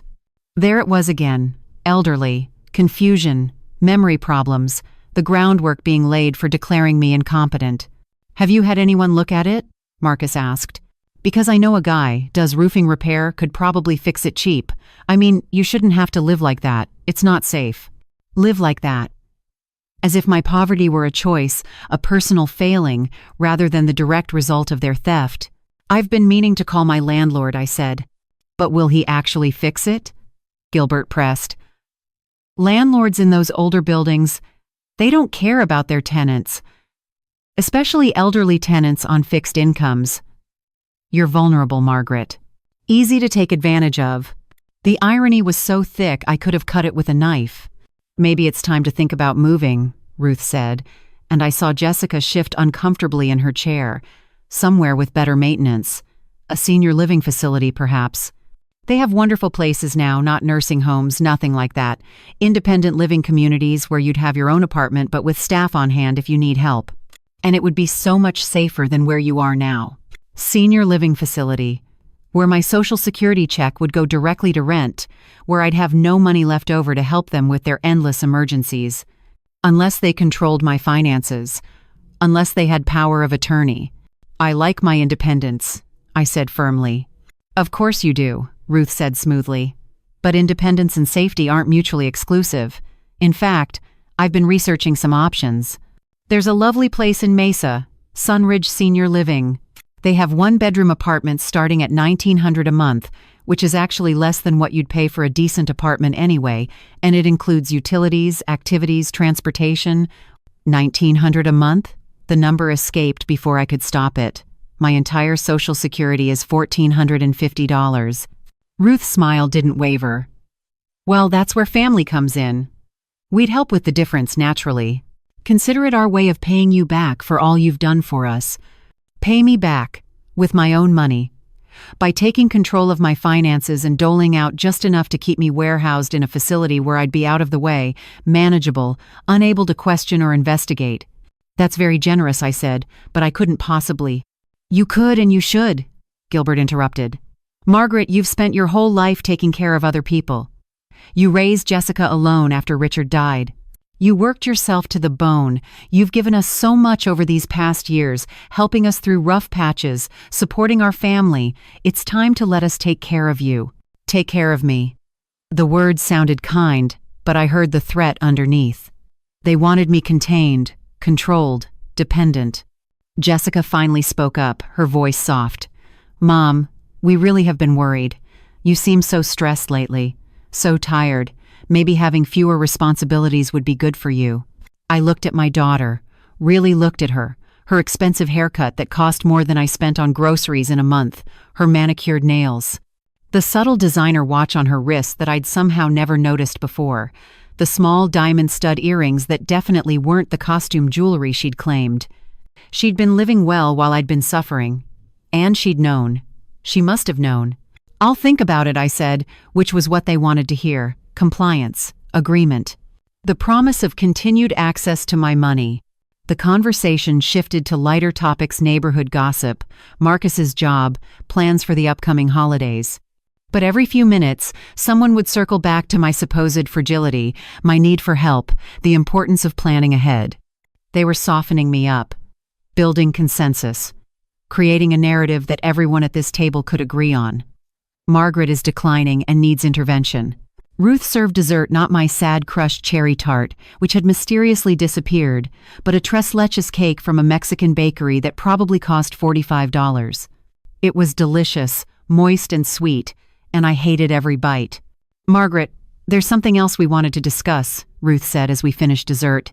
She exchanged a meaningful glance with Gilbert, then Jessica, then Marcus. A coordinated moment. Rehearsed. Here it comes, I thought. The ask. The $50,000. As you know, Marcus and Jessica have been married for 4 years now, Ruth began.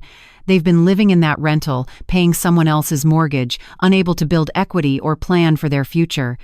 And they're not getting any younger if they want to have children someday. They need stability, a home of their own.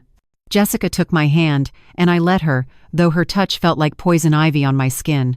Mom, we've been looking at houses.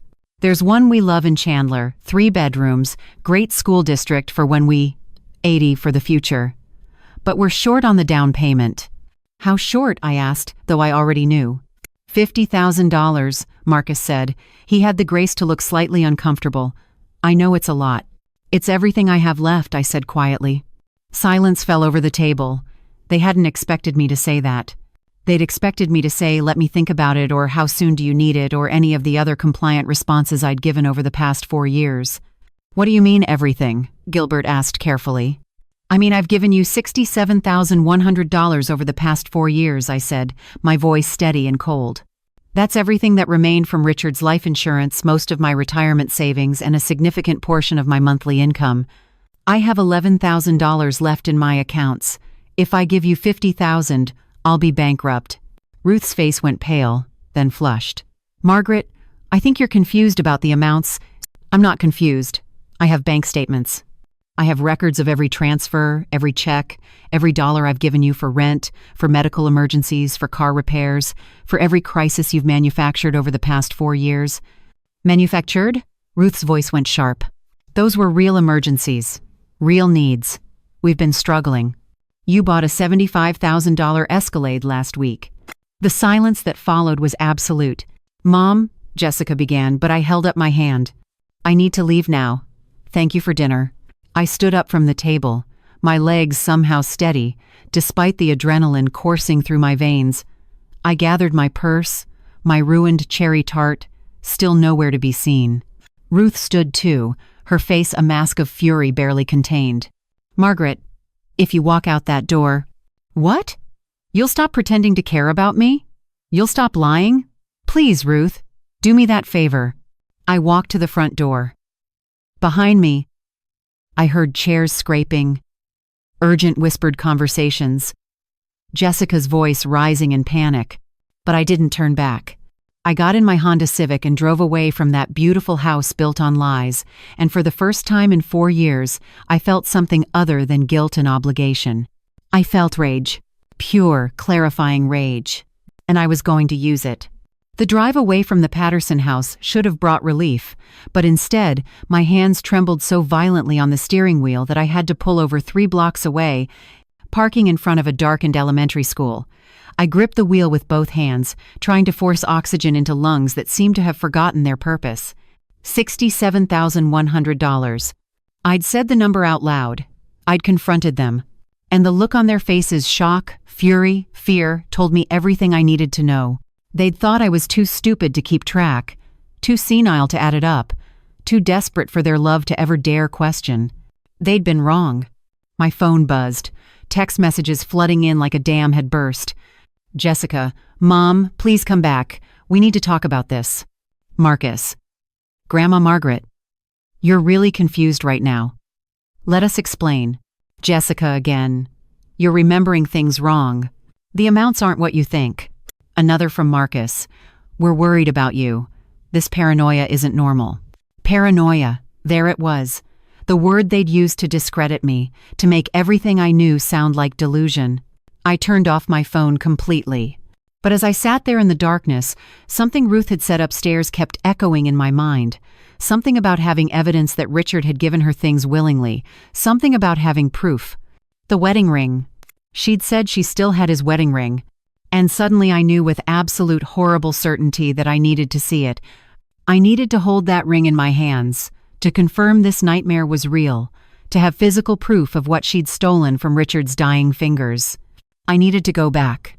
Not to confront them, not to argue, but to find that ring while they were distracted, while they thought I'd fled in confused defeat, to take back what was mine.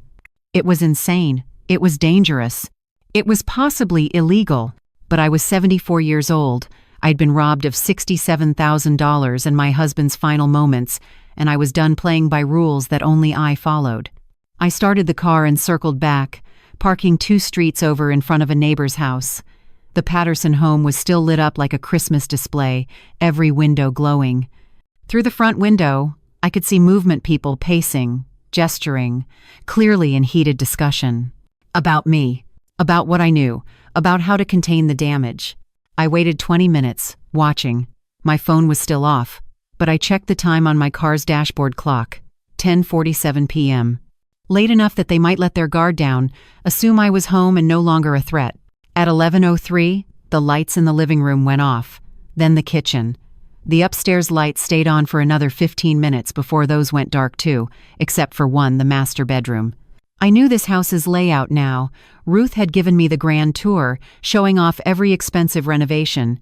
The guest bedroom was on the opposite side from the master. And there was a small bathroom window on the ground floor that I'd noticed had a broken latch when I'd used it earlier. This was madness. This was breaking and entering. But that ring was mine. Richard was mine. And Ruth had no right to keep trophies of her exploitation. I got out of my car as quietly as possible. The Arizona night was cool, temperature dropping into the 50s now that the sun had been down for hours. I'd worn sensible shoes to dinner, practical flats that made no sound on the pavement as I approached the house from the back, staying in the shadows of the neighbor's oleander bushes. The back gate was unlocked. Of course it was. Who would expect a 74-year-old woman to sneak into their home in the middle of the night? The patio was dark, illuminated only by solar lights that barely glowed along the walkway. I moved carefully around the new outdoor kitchen setup that had cost $15,000 of someone's money, possibly mine. The bathroom window was exactly where I remembered. Small, high up, but I'd seen it was cracked open earlier for ventilation. I dragged a decorative planter over heavy terracotta, had to use both hands and stepped up on it. The window opened with a soft creak that sounded like a gunshot in the quiet night. I froze, listening for any sound of movement from inside. Nothing. Getting through that window required contortions. My 74-year-old body protested violently. My hips screamed. My shoulders ground in their sockets. I scraped my shin on the windowsill and felt blood trickle down my leg, warm and wet. But I made it through, tumbling onto the bathroom floor with a muffled thud that I was sure they must have heard. I lay there on the cold tile, my heart hammering so hard I could see my chest moving beneath my cardigan, listening, waiting for footsteps, for lights to turn on, for angry voices discovering the intruder. Silence. Slowly, carefully, I got to my feet. The bathroom was pitch dark. I didn't dare turn on a light, but the glow from my phone, which I'd turned back on, muted. Brightness at minimum provided just enough illumination to navigate. The house was different at night. Every creak of the floorboards sounded magnified. Every shadow looked threatening. I moved through the downstairs hallway, remembering the path to the staircase, my breathing shallow and rapid. The stairs were carpeted, which helped, but they still groaned under my weight.